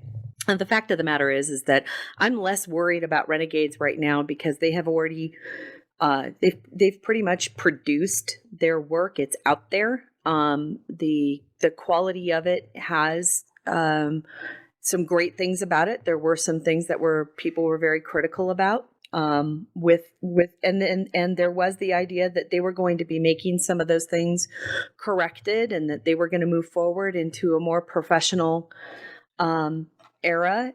But something happened prior to this lawsuit being filed where the announcement of the new television series that was coming out in January of 2017, a lot of people who were affiliated with Renegades and other unofficial productions got real quiet. And it sounded to us like maybe they decided to see where things were going, to take a second look at the viability of their projects, and also to determine whether or not the new series was going to effectively kill these unofficial high production cost, high production value projects. Things might be a little bit different for some of the smaller productions, and by smaller I mean, any production that's able to produce an episode or a film for less than $100,000. Well, you just had Farragut on it. I'm sorry I wasn't there. $15,000 is what they were looking for. $15,000 is not. This is not high production. You're not paying your actors scale. And I don't mean this in any kind of bad way at all. No one is going to confuse Farragut with a network show. Exactly. I don't mean that in a negative at all. I enjoy Farragut. I like Farragut a lot. They're great stories, but you're not going to confuse Farragut with an official production. You're just not. And I'm gonna call something out here. I have seen fans of Axa-Uh-Oh and even some of the Axa-Uh-Oh staff go out of their way in this stupid fucking blood feud that's going on to blame Continues for their problems. No, your problem is you. And you're more than welcome to come on and answer hard questions and not get uppity with us and not get snarky like you have in comments online. Steve just posted in the chat room, one of the other concerns that's out there too is that one of the things that, if here it comes, it goes back to some of the simple rules that as a fan fiction writer we all learned, and that was, again, you're playing in somebody else's sandbox. Number one, acknowledge that you're doing so.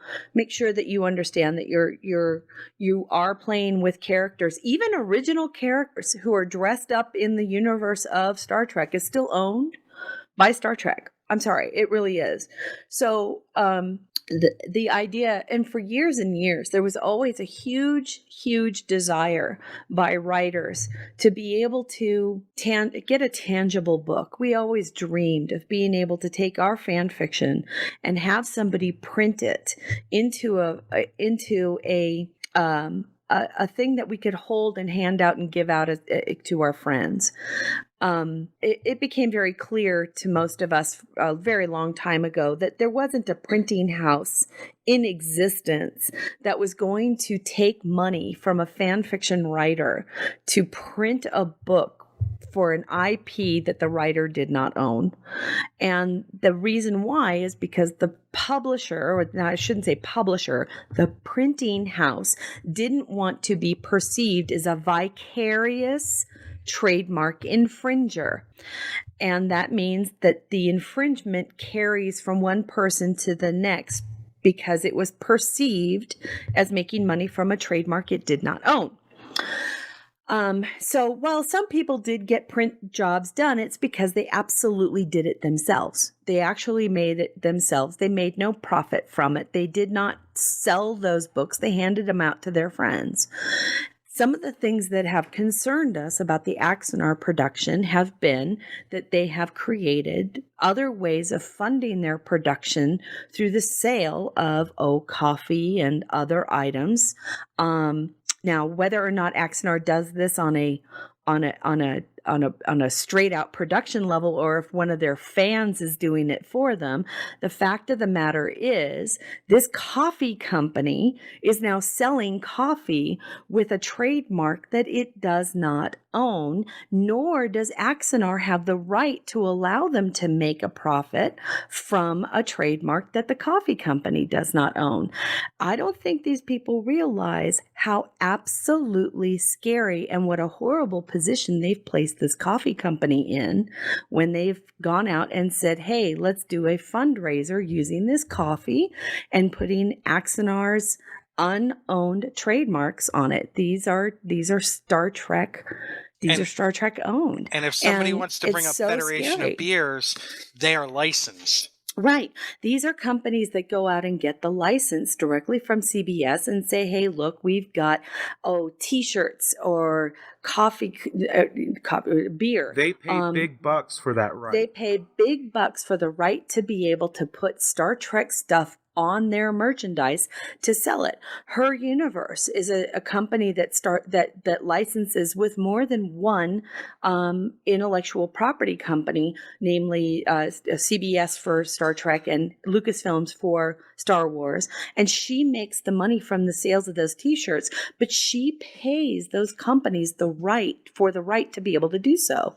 So Bye Bye Robot as well. I can't imagine that this coffee company has paid CBS anything for the right to sell coffee with the idea that this is a Star Trek affiliated product. And if they just put this coffee company at risk of being sued by CBS as well. Cafe Press has picked up a license from Yes. CBS Right. in order to do Star Trek type Correct. of products, because Years ago they got in trouble. people were doing it and getting their stuff pulled, because no one had the right to do it. Now CBS is getting their cut. Right. So- Exactly. And therein lies the thing. CBS needs to be credited for the IP that it owns, for the trademark that it owns. And I think it's just very, very dangerous that some of the things that we've been seeing, and this lawsuit has just given us rise to be able to speak about it and to be able to opine on it and say, this is what, I'm sorry, but this all smells really, really fishy. And it's really sad because we really liked that little snippet of Vulcan scene that we got. Yeah. Now we need to address a different issue. And don't get me wrong, I enjoyed Prelude, and I said that when I watched it. Right. Yeah. And the Vulcan scene of the new movie was gorgeous, but again, indecipherable from that and any other professional. Here's the thing. These are talented motherfucking people. Yes. And there's no doubt that it's coming out in their production. It's sad that Star Trek and that CBS isn't going to buy it. That's all there is to it. Yes, it's sad that CBS doesn't want Axa-Uh-Oh to be its gig. But the fact of the matter is, that's the decision that was made. Kurtzman is in charge of the new show, and that's what we're going to get. And So deal with it, folks. And I don't remember the wording of Dave Mack's tweet, but this is not the big bad bully CBS picking on some little guy.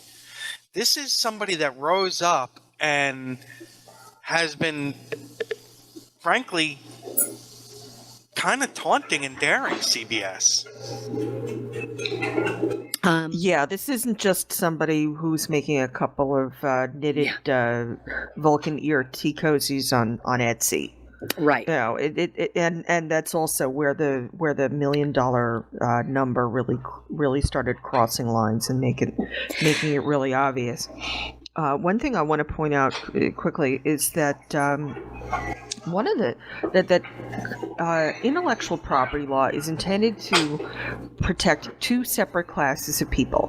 One of them is the artist / owner of the IP, and because I've seen people getting upset, well, Roddenberry's dead and just CBS owns it and they're not the artist. Well, yeah, but they bought it, and so they own it now. I mean, that's the way it is. But the other class that's being protected is the consumer. And that's also where the whole question of confusion arises, because you want the consumer to get the genuine article. And not just the consumer. And I would even venture to say that there's a third class of person here that actually, and as much as our anti-capitalist faction out there, meaning the whiners and the gamergaters, do not understand, is that there is a third class of people out there that CBS must protect, and that's their shareholders. The stockholders, yeah. And their shareholders are the ones that own, the shareholders own this IP, and they have a right to make their money because they bought shares in that IP. There may be people out there that bought CBS solely because of that IP. Exactly. And that's their right as a citizen of this country. And this is how our country works. Sorry, kids, but we're a capitalist society. And that's how a lot of our people make citizens make their money and protect their own retirement, is by investing into the companies that operate within this country. So it is very important for us to maintain and to respect the idea that CBS is doing this because it has to under Sarbanes-Oxley. It must protect its shareholders from any downside failure to do so. By law, they need to do this to protect their shareholders' interests. So, as much as it pisses us all off, because it seems like CBS is attacking a quote unquote fan fiction production, the fact is, Axa-Uh-Oh, in everything that it has done in the past year, in my opinion, has been anything but a fan production.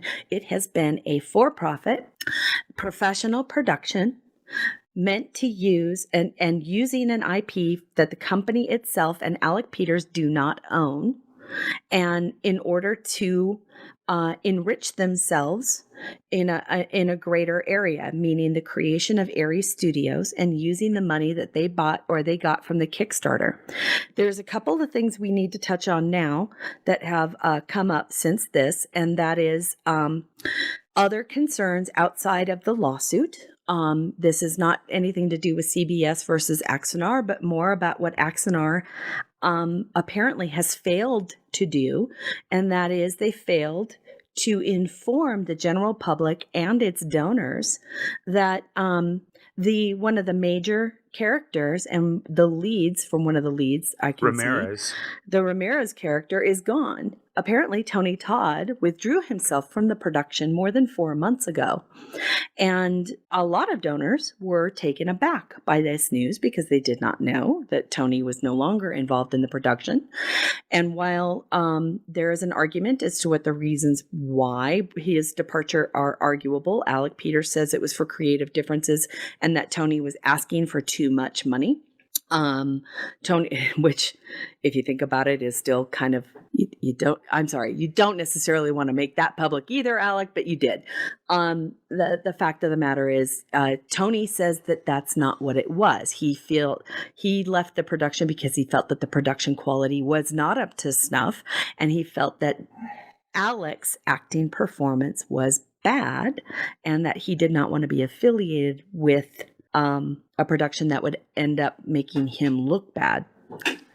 So that's what's come out in Twitter and in the public. But the fact of the matter is now we need to talk about something we've been talking about for years. Every time we talk about one of our one of the unofficial productions that we cover, especially those that are covered or are paid for by fan donations, we have always talked about the buyer beware. And that is, if you are donating to a fan production, you have no guarantee that any of that work will ever be done or that it will be good. And I have to say, I'm very, very disappointed in the Axa-Uh-Oh production team's failure to notify their donors that Mr. Todd was no longer involved in their production and yet continue to advertise him as being a part of that production. As far as I'm concerned, as looking at it, they are still showing him, as at least they were yesterday, as being a part of the production on their sites. That just smacks of really, really bad. It's false advertising. It's just bad. It is so bad. I can't even. I think that's what really pissed me off about all of this is that throughout all of this, they have one of the most rabid, loyal, amazing fandoms that any unofficial production could ever want. And they failed to treat them with respect by telling them that they lost one of their lead actors and needed to find a replacement. That could be the difference between somebody making a choice to donate to them or not. And if you're catching what I'm saying without saying it, then yeah, it smacks of fraud. And were they intentionally doing this? I do not know. I don't really fucking care. Well, I'll give you my personal opinion. I'm sorry. They're awful. They're very active in letting people know what's going on and being, quote, as transparent as possible. So to not announce that someone of the star quality of Tony Todd, especially to Star Trek fans, who Tony Todd has a special place in a lot of Trek fans' heart, not only as Kern, but, the Hirogen and in The Visitor as Jake and all of that. That's, I'm sorry. To me, that's intentional. And that's something that, you know what? It's not our beef. No. It's not our beef. It's the beef that the donors have with the Axa-Uh-Oh production team now. And I'm disappointed for them. I'm sad for them that they're having to go through this, and I'm sad for them that it's likely they're never going to see the end result of Axa-Uh-Oh's production if if CBS gets them to shut down the way I think that they want them to. The fact of the matter is, everybody, this is very, very, very, very serious. CBS didn't send a cease and desist letter for a very specific reason, and that was because they didn't think it would work. It didn't matter. At the end of the day, it really didn't matter. A cease and desist did not matter.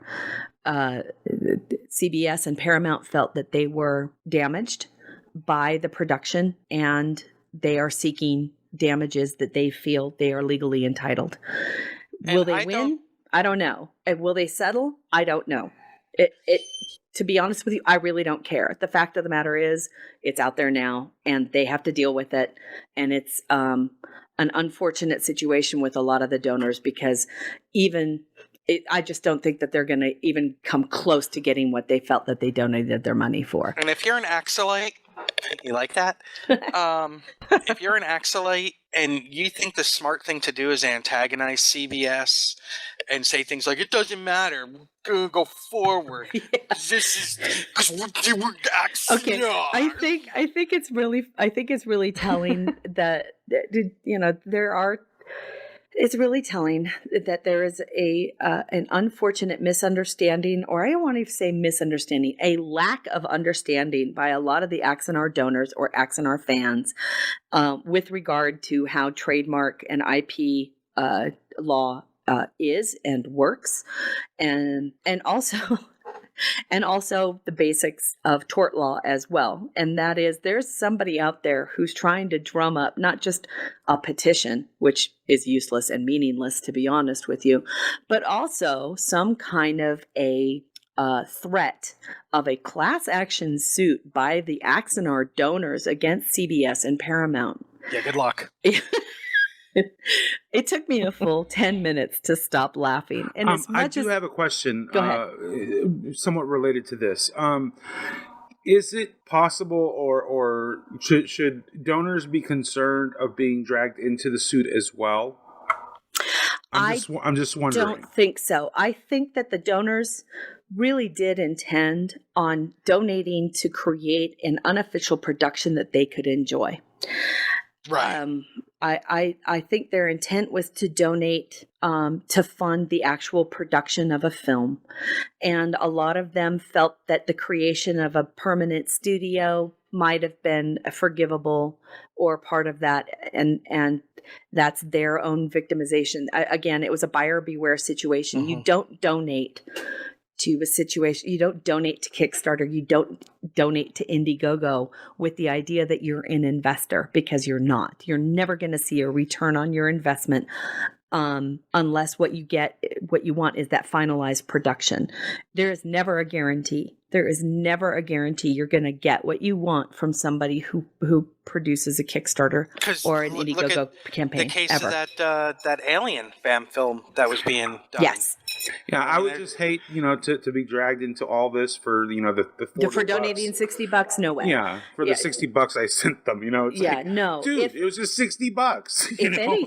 If anything, however, I would be more concerned about the donor's right to pursue actions against Axa-Uh-Oh Productions for not producing what it said it would. Do I think they have a case? No, I think, to be honest with you, I think it's pretty sketchy, because many of the donors knew going into, and if they didn't, I'm sorry, but I'm sorry. I'm sorry. If you donate to Kickstarter and don't realize that you're giving your money away with no guarantee you're going to see anything in return, then the mistake is on your part. And it's a shame, because I do know that there's a lot of people out there who were donating at 5 figures plus. Yeah. Mm-hmm. And it's a heartbreaking, heartrending victimization, maybe, but sometimes, again, you have to pull out that mirror and put that in front of those people's faces. Another question. Did you not understand that this was a risk you were taking? Those are the same people that make fun of people who donate to churches. I have another question.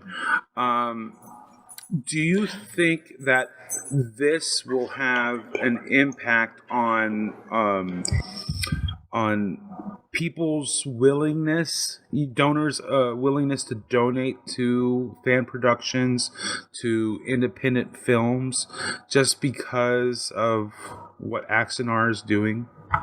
Yeah, and I think it should, because it's you need to understand what your own, what you're willing to bear, what kind of risk you're willing to bear, and I think donors should have seen some of this writing on the wall by looking at they had donated a significant amount of money, and then there was a request for more, and essentially what was happening was you were getting scope creep here. Yes. Suddenly it was getting bigger Exactly. and bigger and bigger, and there was more and more requested here.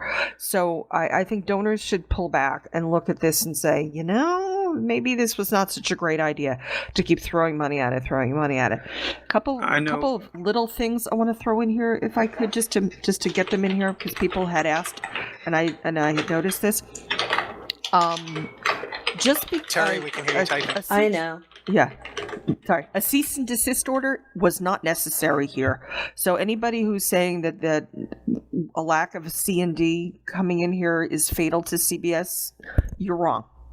The other thing is... I'm sorry, but yeah, exactly. Yeah. The other So thing wrong. is the other productions not getting hit. This doesn't mean that they might not be in the future, but CBS Paramount is going after Axa-Uh-Oh first. Why? Number one, they've got a pocket there. After all, why would you bother going after Joe in Peoria with his $500 fan film? You want to go after somebody who might actually have some money. And secondly, we have all this other stuff, all these collateral things going on, such as Aries and the coffee and all this other stuff. So they have a much stronger case against Axa-Uh-Oh. This is why Axa-Uh-Oh got singled out. Are the other productions safe? I don't know. I think they should dot their I's and cross their T's, folks.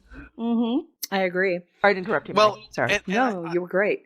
And I want to bring something up. They've gotten over $1 million, right? Yes.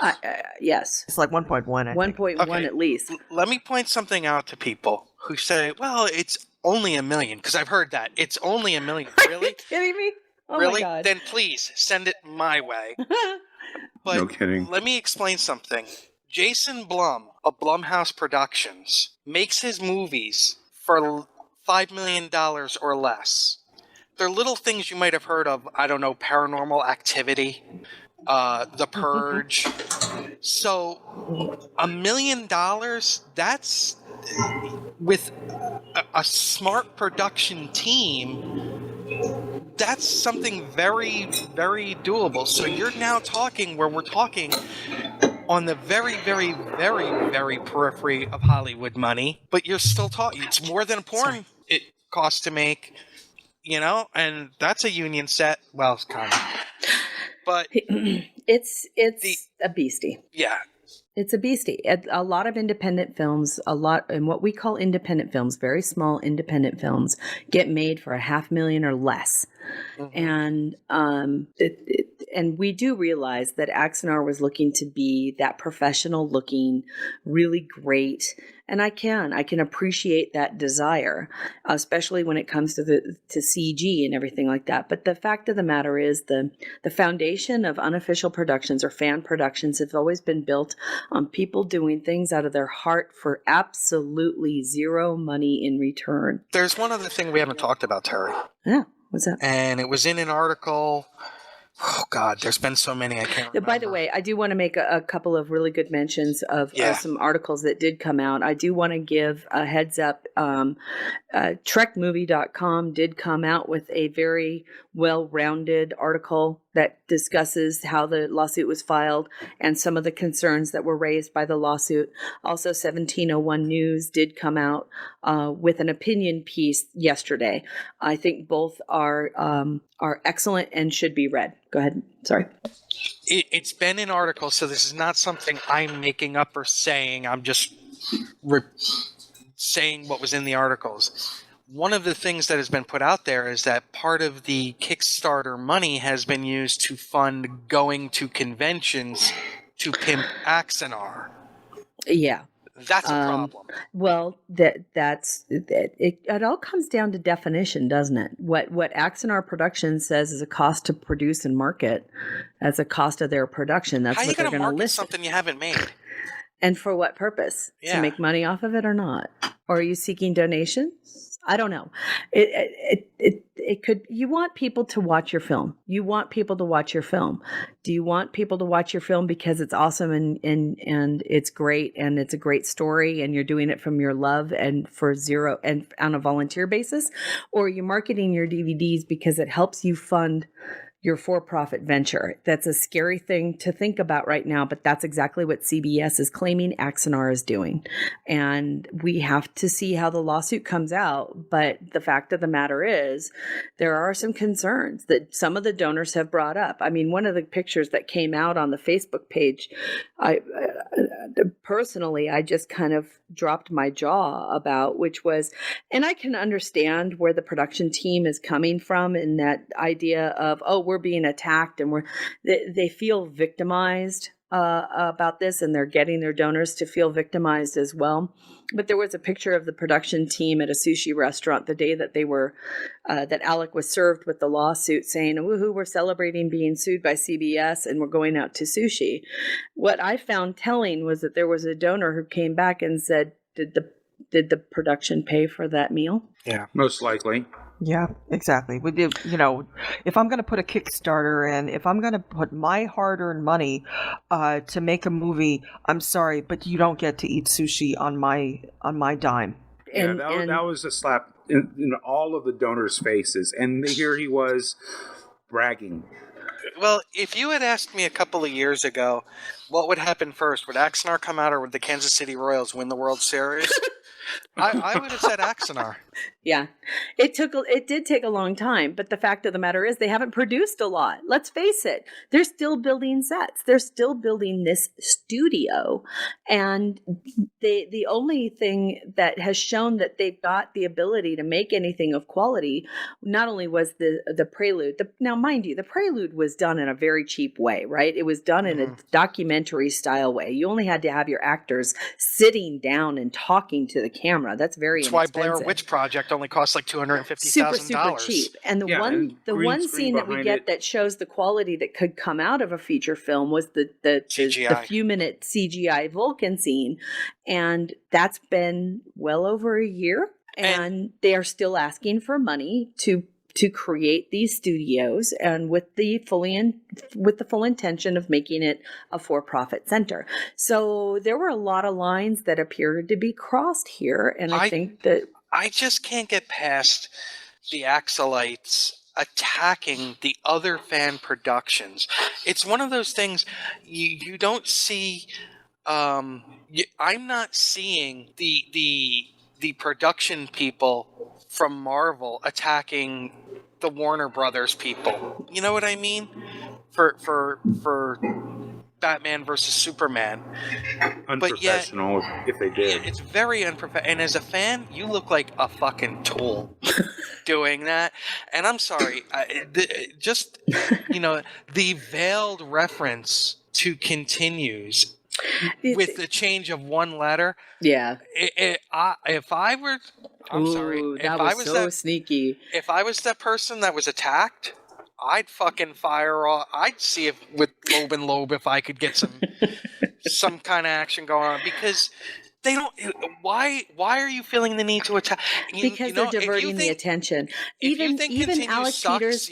Even Alex Peters sucks. Yeah. You know what you do? You make a better product. Well, this is like the fucking running back who says, "Sure, I'm gonna fucking dance in the end zone. You know how you keep me from dancing in the end zone? Tackle me." Yeah, there were a couple of very telling things that I don't know that I took when I read them, and I developed my opinion about them, and I saw, okay, well, one of them was the public statement that Axa-Uh-Oh team put into its Facebook page. I thought it was very telling that the one thing that was missing from that statement was any type of denial of the allegations made against it. They did not deny that they were making money. They did not deny that they they had a for-profit center. They didn't deny anything. All they said was that they felt that they were inappropriately sued. No, they didn't even say that. They just said that they planned on fighting fighting CBS and Paramount in this lawsuit, and then made some vague reference to David versus Goliath. And I just kind of had to roll my eyes, and I thought, okay, wait a minute, this is not a David and Goliath situation. The fact of the matter is there's some pretty legitimate questions that have been raised by this lawsuit, and they are failing to address them. And then, of course, they come out and post after post after post on their Facebook pages, both of them, attack other instead of defending themselves, they're attacking other productions. I am not here to state whether or not other productions might also be facing some very big problems, depending on the results of this lawsuit. It's possible. It's very possible. But at this point in time, I don't fucking care, because the allegations are being made against Axa-Uh-Oh and nobody else at this point. So the fact of the matter is Axa-Uh-Oh needs to come up with the explanations, and they need to do so through discovery now, because they didn't get a cease and desist letter. They got a fucking lawsuit because CBS feels that it was wrong. Paramount feels that it was damaged, and they're going to go forward, and they have the burden of proof here, which means they're not going to put forward a lawsuit they don't feel that they can win, or that they don't have the evidence to convict, meaning that they don't have the ability to prove in a court of law that the other side was wrong. Especially as high profile in the community. And the other thing that was very telling was another post that was put up, and again failed to. It's what's missing from those posts that is most telling to me. And unless there is a direct question, there are a lot of questions I, as a Star Trek fan, would like to have answered. And I think a lot of those questions might come up in Discovery. And I think a lot of those questions are going to be, oh, it's all well and good that you posted a financial statement. But the fact of the matter is, I want to know exactly where that money went. If I were a donor, I would like to know who's making a taxable salary from this. Is somebody making a taxable salary from this? If somebody got paid, did they report it on their IRS forms? Did they pay taxes on it? Because to me, that means that they were remunerated for their work, which means it's a profit. And that, to me, is the lines that get crossed. And I've raised it as a concern on this show before, and time again. And CBS might have a threshold of payment. I don't know. I don't care. But for me personally, I find it reprehensible that anybody ever makes any kind of a profit by using CBS's trademark in any way, shape, or form. And that somehow they're getting donors to fund their salaries. And I just find that, Well, Janet, heinous. I have a question for you. Yes. Aren't you shocked? Well, because of the postings that they put out, doesn't mean they weren't told this. But as soon as they got sued, as a lawyer, wouldn't you have told them, don't say a fucking word? Oh my God, yes. Okay, so yeah, if I was representing them, let's just start with the basics. If I was working for a firm that was representing them, everybody would be hiding, and you would take suddenly a 6-hour lunch because you don't want to be assigned to this case. Out of control clients who can't shut their cake holes are such a nightmare. A nightmare. Yeah. You would be saying, and I also say this as a nascent PR professional, I might add. That's what I'm getting my master's in. I would have been telling them, here's what you do: put out a statement to your fans that just says, we were sued. We are looking into our options. We are in contact with lawyers. We can't comment on your active litigation. Well, this exactly. We can't comment. We because thank of you for my your job support, and then stop. Because of my job, doing the public relation. Here's an answer. Here's my answer every time we get asked about a certain thing. I can't comment due to pending litigation. Right. And he was and that's not comments hiding like 3 behind days. anything. Yeah. We're protecting our commander by Right. saying that, because something can be put in print that totally is Doesn't- not what we meant. Exactly. But yet, in print, in black and white, they can say, well, you said this, and if it was 3 years ago, we got to go, what the hell were we talking about then? Where you're right. As a PR person, I would have told them, look, I know that you think you're in the right in all of this, but your response has to be, to our fans, we know there are many questions, but we can't comment due to pending litigation. Yeah, Exactly. and Now, for the last 3 days, or the first 3 days of the thing, he's been just running off at the mouth and just, making comments and encouraging his acolytes to go and riling it up.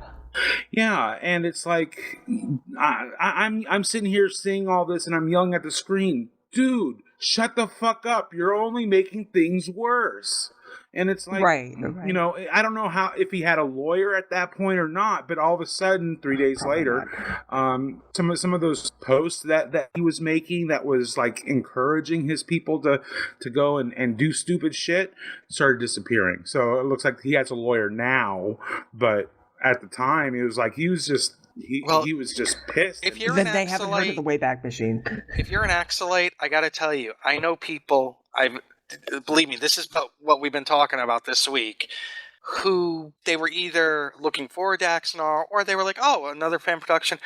Who have been so turned off by the tone, not only coming from that team but from the fans, that you're actually creating more ill will than goodwill. So just a little something to think about.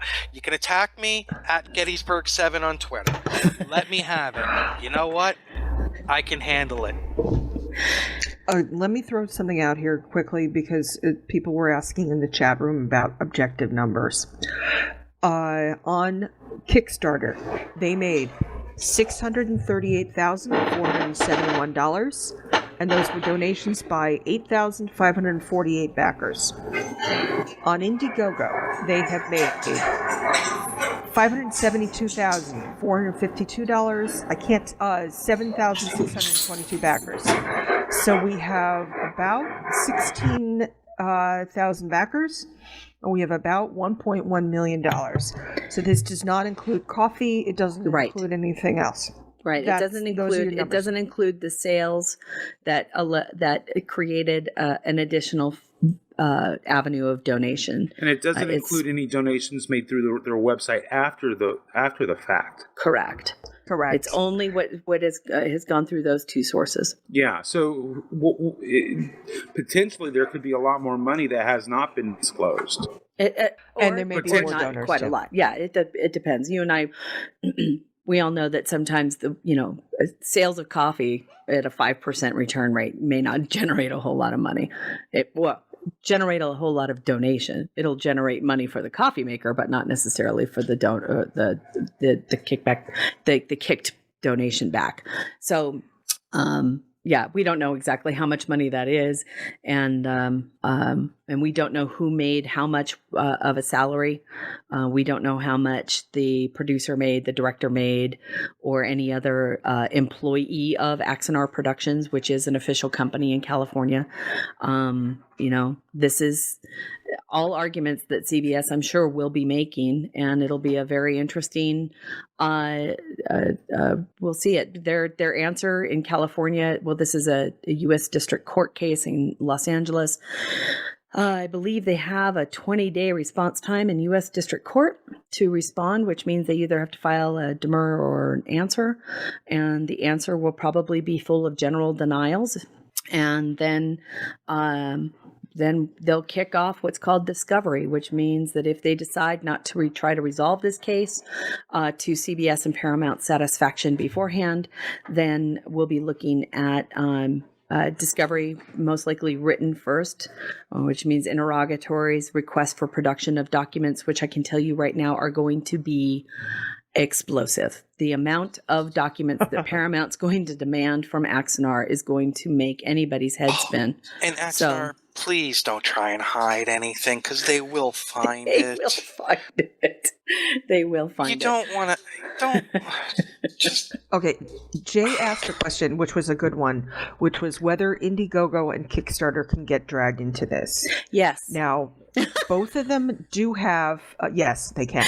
Both of them do have terms of service that say that you are technically not allowed to use their services with when you're using an IP you do not have permission for. However, apparently neither of them enforce their own terms of service. It's a little late now. The barn door's been open for a while, and that horse is gone. Yeah. If I were Loeb and Loeb, I would be, or hell, even if I were Peters, I would be bringing them in and saying, "Guess what? You should be blaming them too." I think you're probably right. So it's either gonna be a knockdown, drag out, long term thing. Oh, by the way, there was a request for an injunction or a deck relief, correct?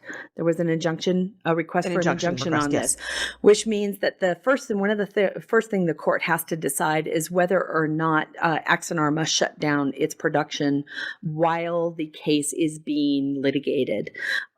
So that's one of the first things we're going to hear. Either the judge is going to say, no, it's okay for Axa-Uh-Oh to continue on its production while the case is pending discovery, or the judge is going to say at first blush it's inappropriate for Axa-Uh-Oh to continue with its production pending the result of the litigation. So that's pretty much what we're going to hear from first after the answer is filed. And to quote the great Chuck D, if a judge says no, go ahead while this is all ongoing, if that's like made out to be like the fucking Battle of Hastings victory, don't believe that. That's just a judge saying, look, I don't want to stop you guys right now, but that's because the decision, a decision like that would be because the judge feels he doesn't have enough enough fact pattern or enough documentation in front of him or herself in order to make the decision. But the injunction could always be asserted as information comes forward. So that's what we'll hear. We have, not surprisingly, run a half an hour over. That's okay. But we started late. We did start We've late. only run 15 minutes over. And it was, but we knew that this was going to be the topic that kind of set everybody out. And I hope that everybody understands that we wanted to be about as professional about this as possible, but we do have very strong opinions about how we feel that the facts of the case as they stand now, and how some of the actions that have been made by not just the Axa-Uh-Oh production crew, which was actually quite few, but more about their fandom and how their fandom is reacting not to its best benefit right now. I think Axa-Uh-Oh fans need to take a step back. I think they need to realize the seriousness of the allegations that are made against Axa-Uh-Oh Productions. And if you want to support your fandom, what you need to do is find out the truth. And the truth needs to be come out from both sides, and hopefully if this litigation moves forward, we'll learn from it, or a settlement will take place, and we'll hear more about that as it takes place.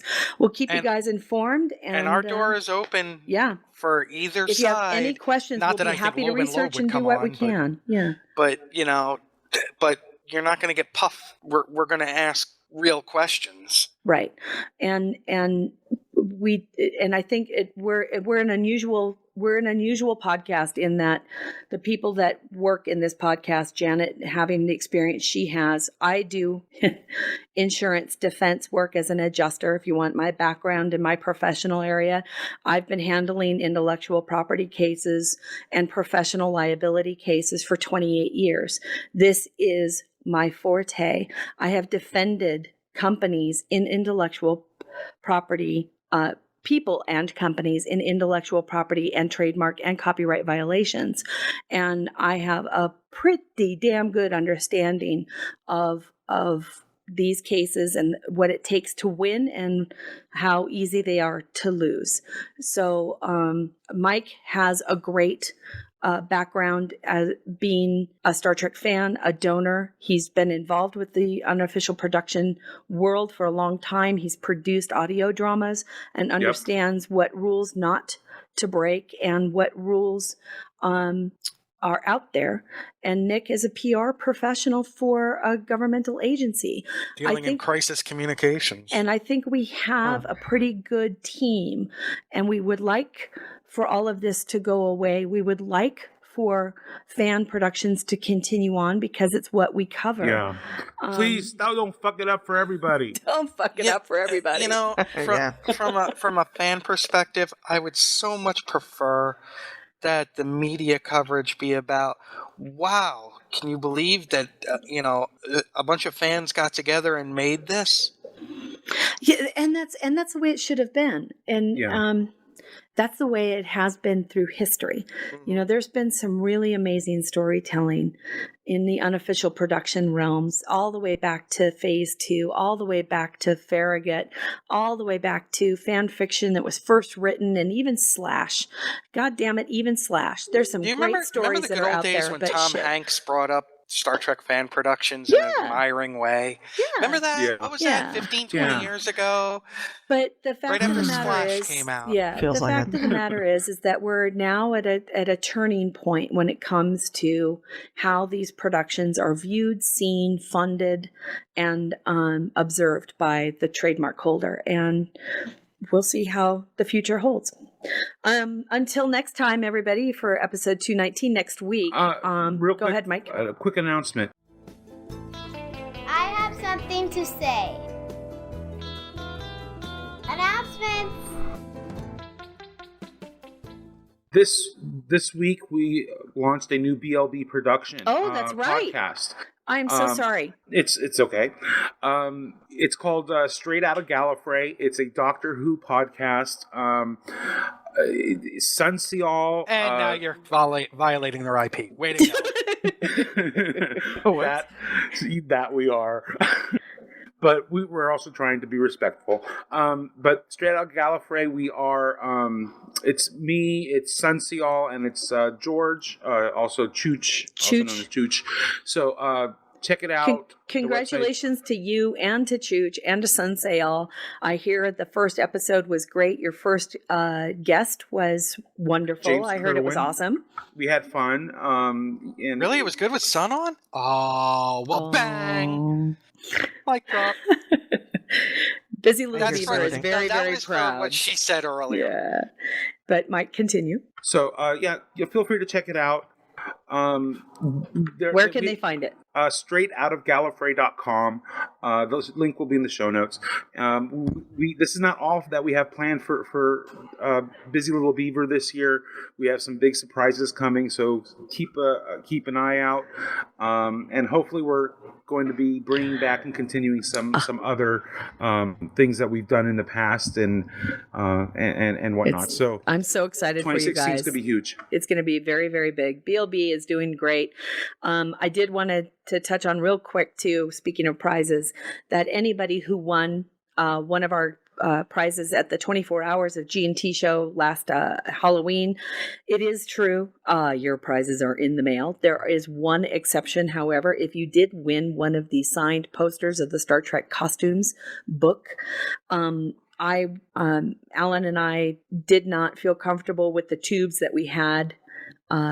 We didn't have good ends for the tubes that we had, and the posters are pretty thick, and that means that they can't roll up very tightly without creasing them or ruining them. So we're going to look for better mailing tubes to get those out to you. But everybody else, your prizes are out, and you should be receiving them either via U.S. mail priority or standard.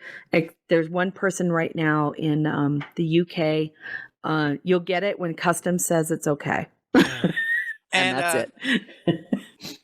I've got another BLB production, if you haven't heard it. Yes, it's the Gettysburg's Address, and I've already been talking with someone, it looks like in about a week or two.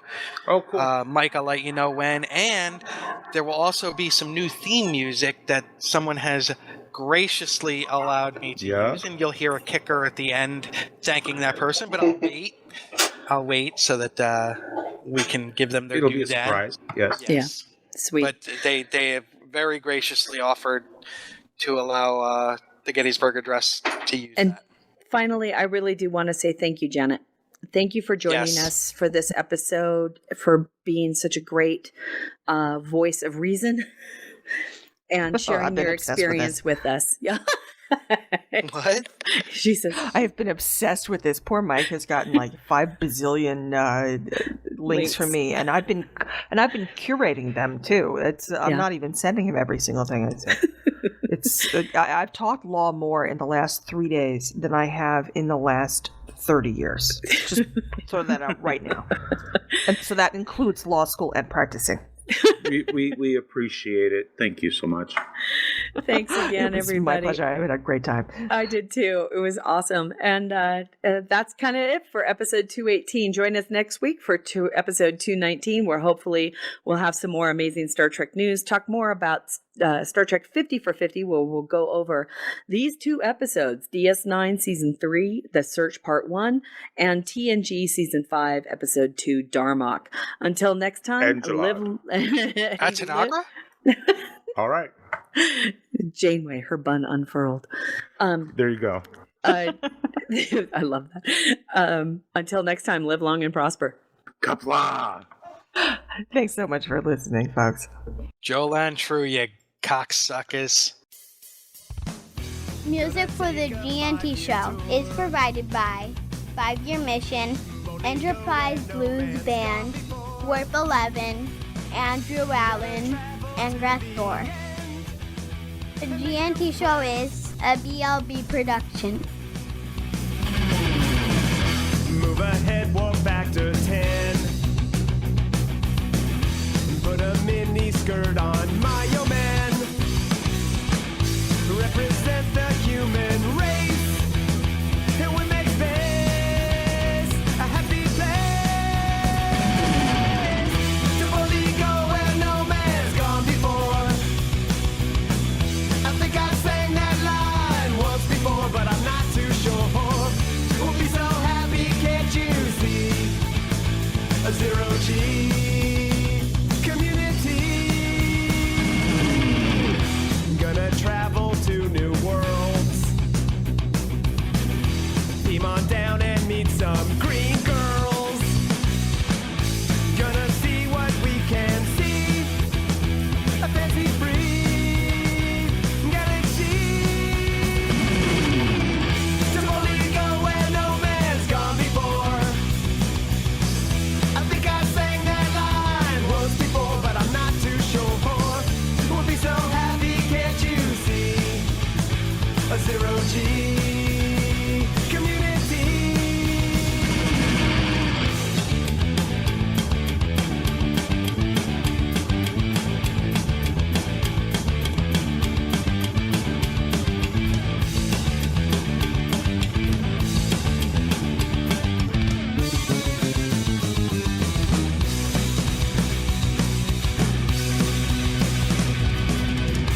Come and take a tour with me. There'll be no cons or Kobe.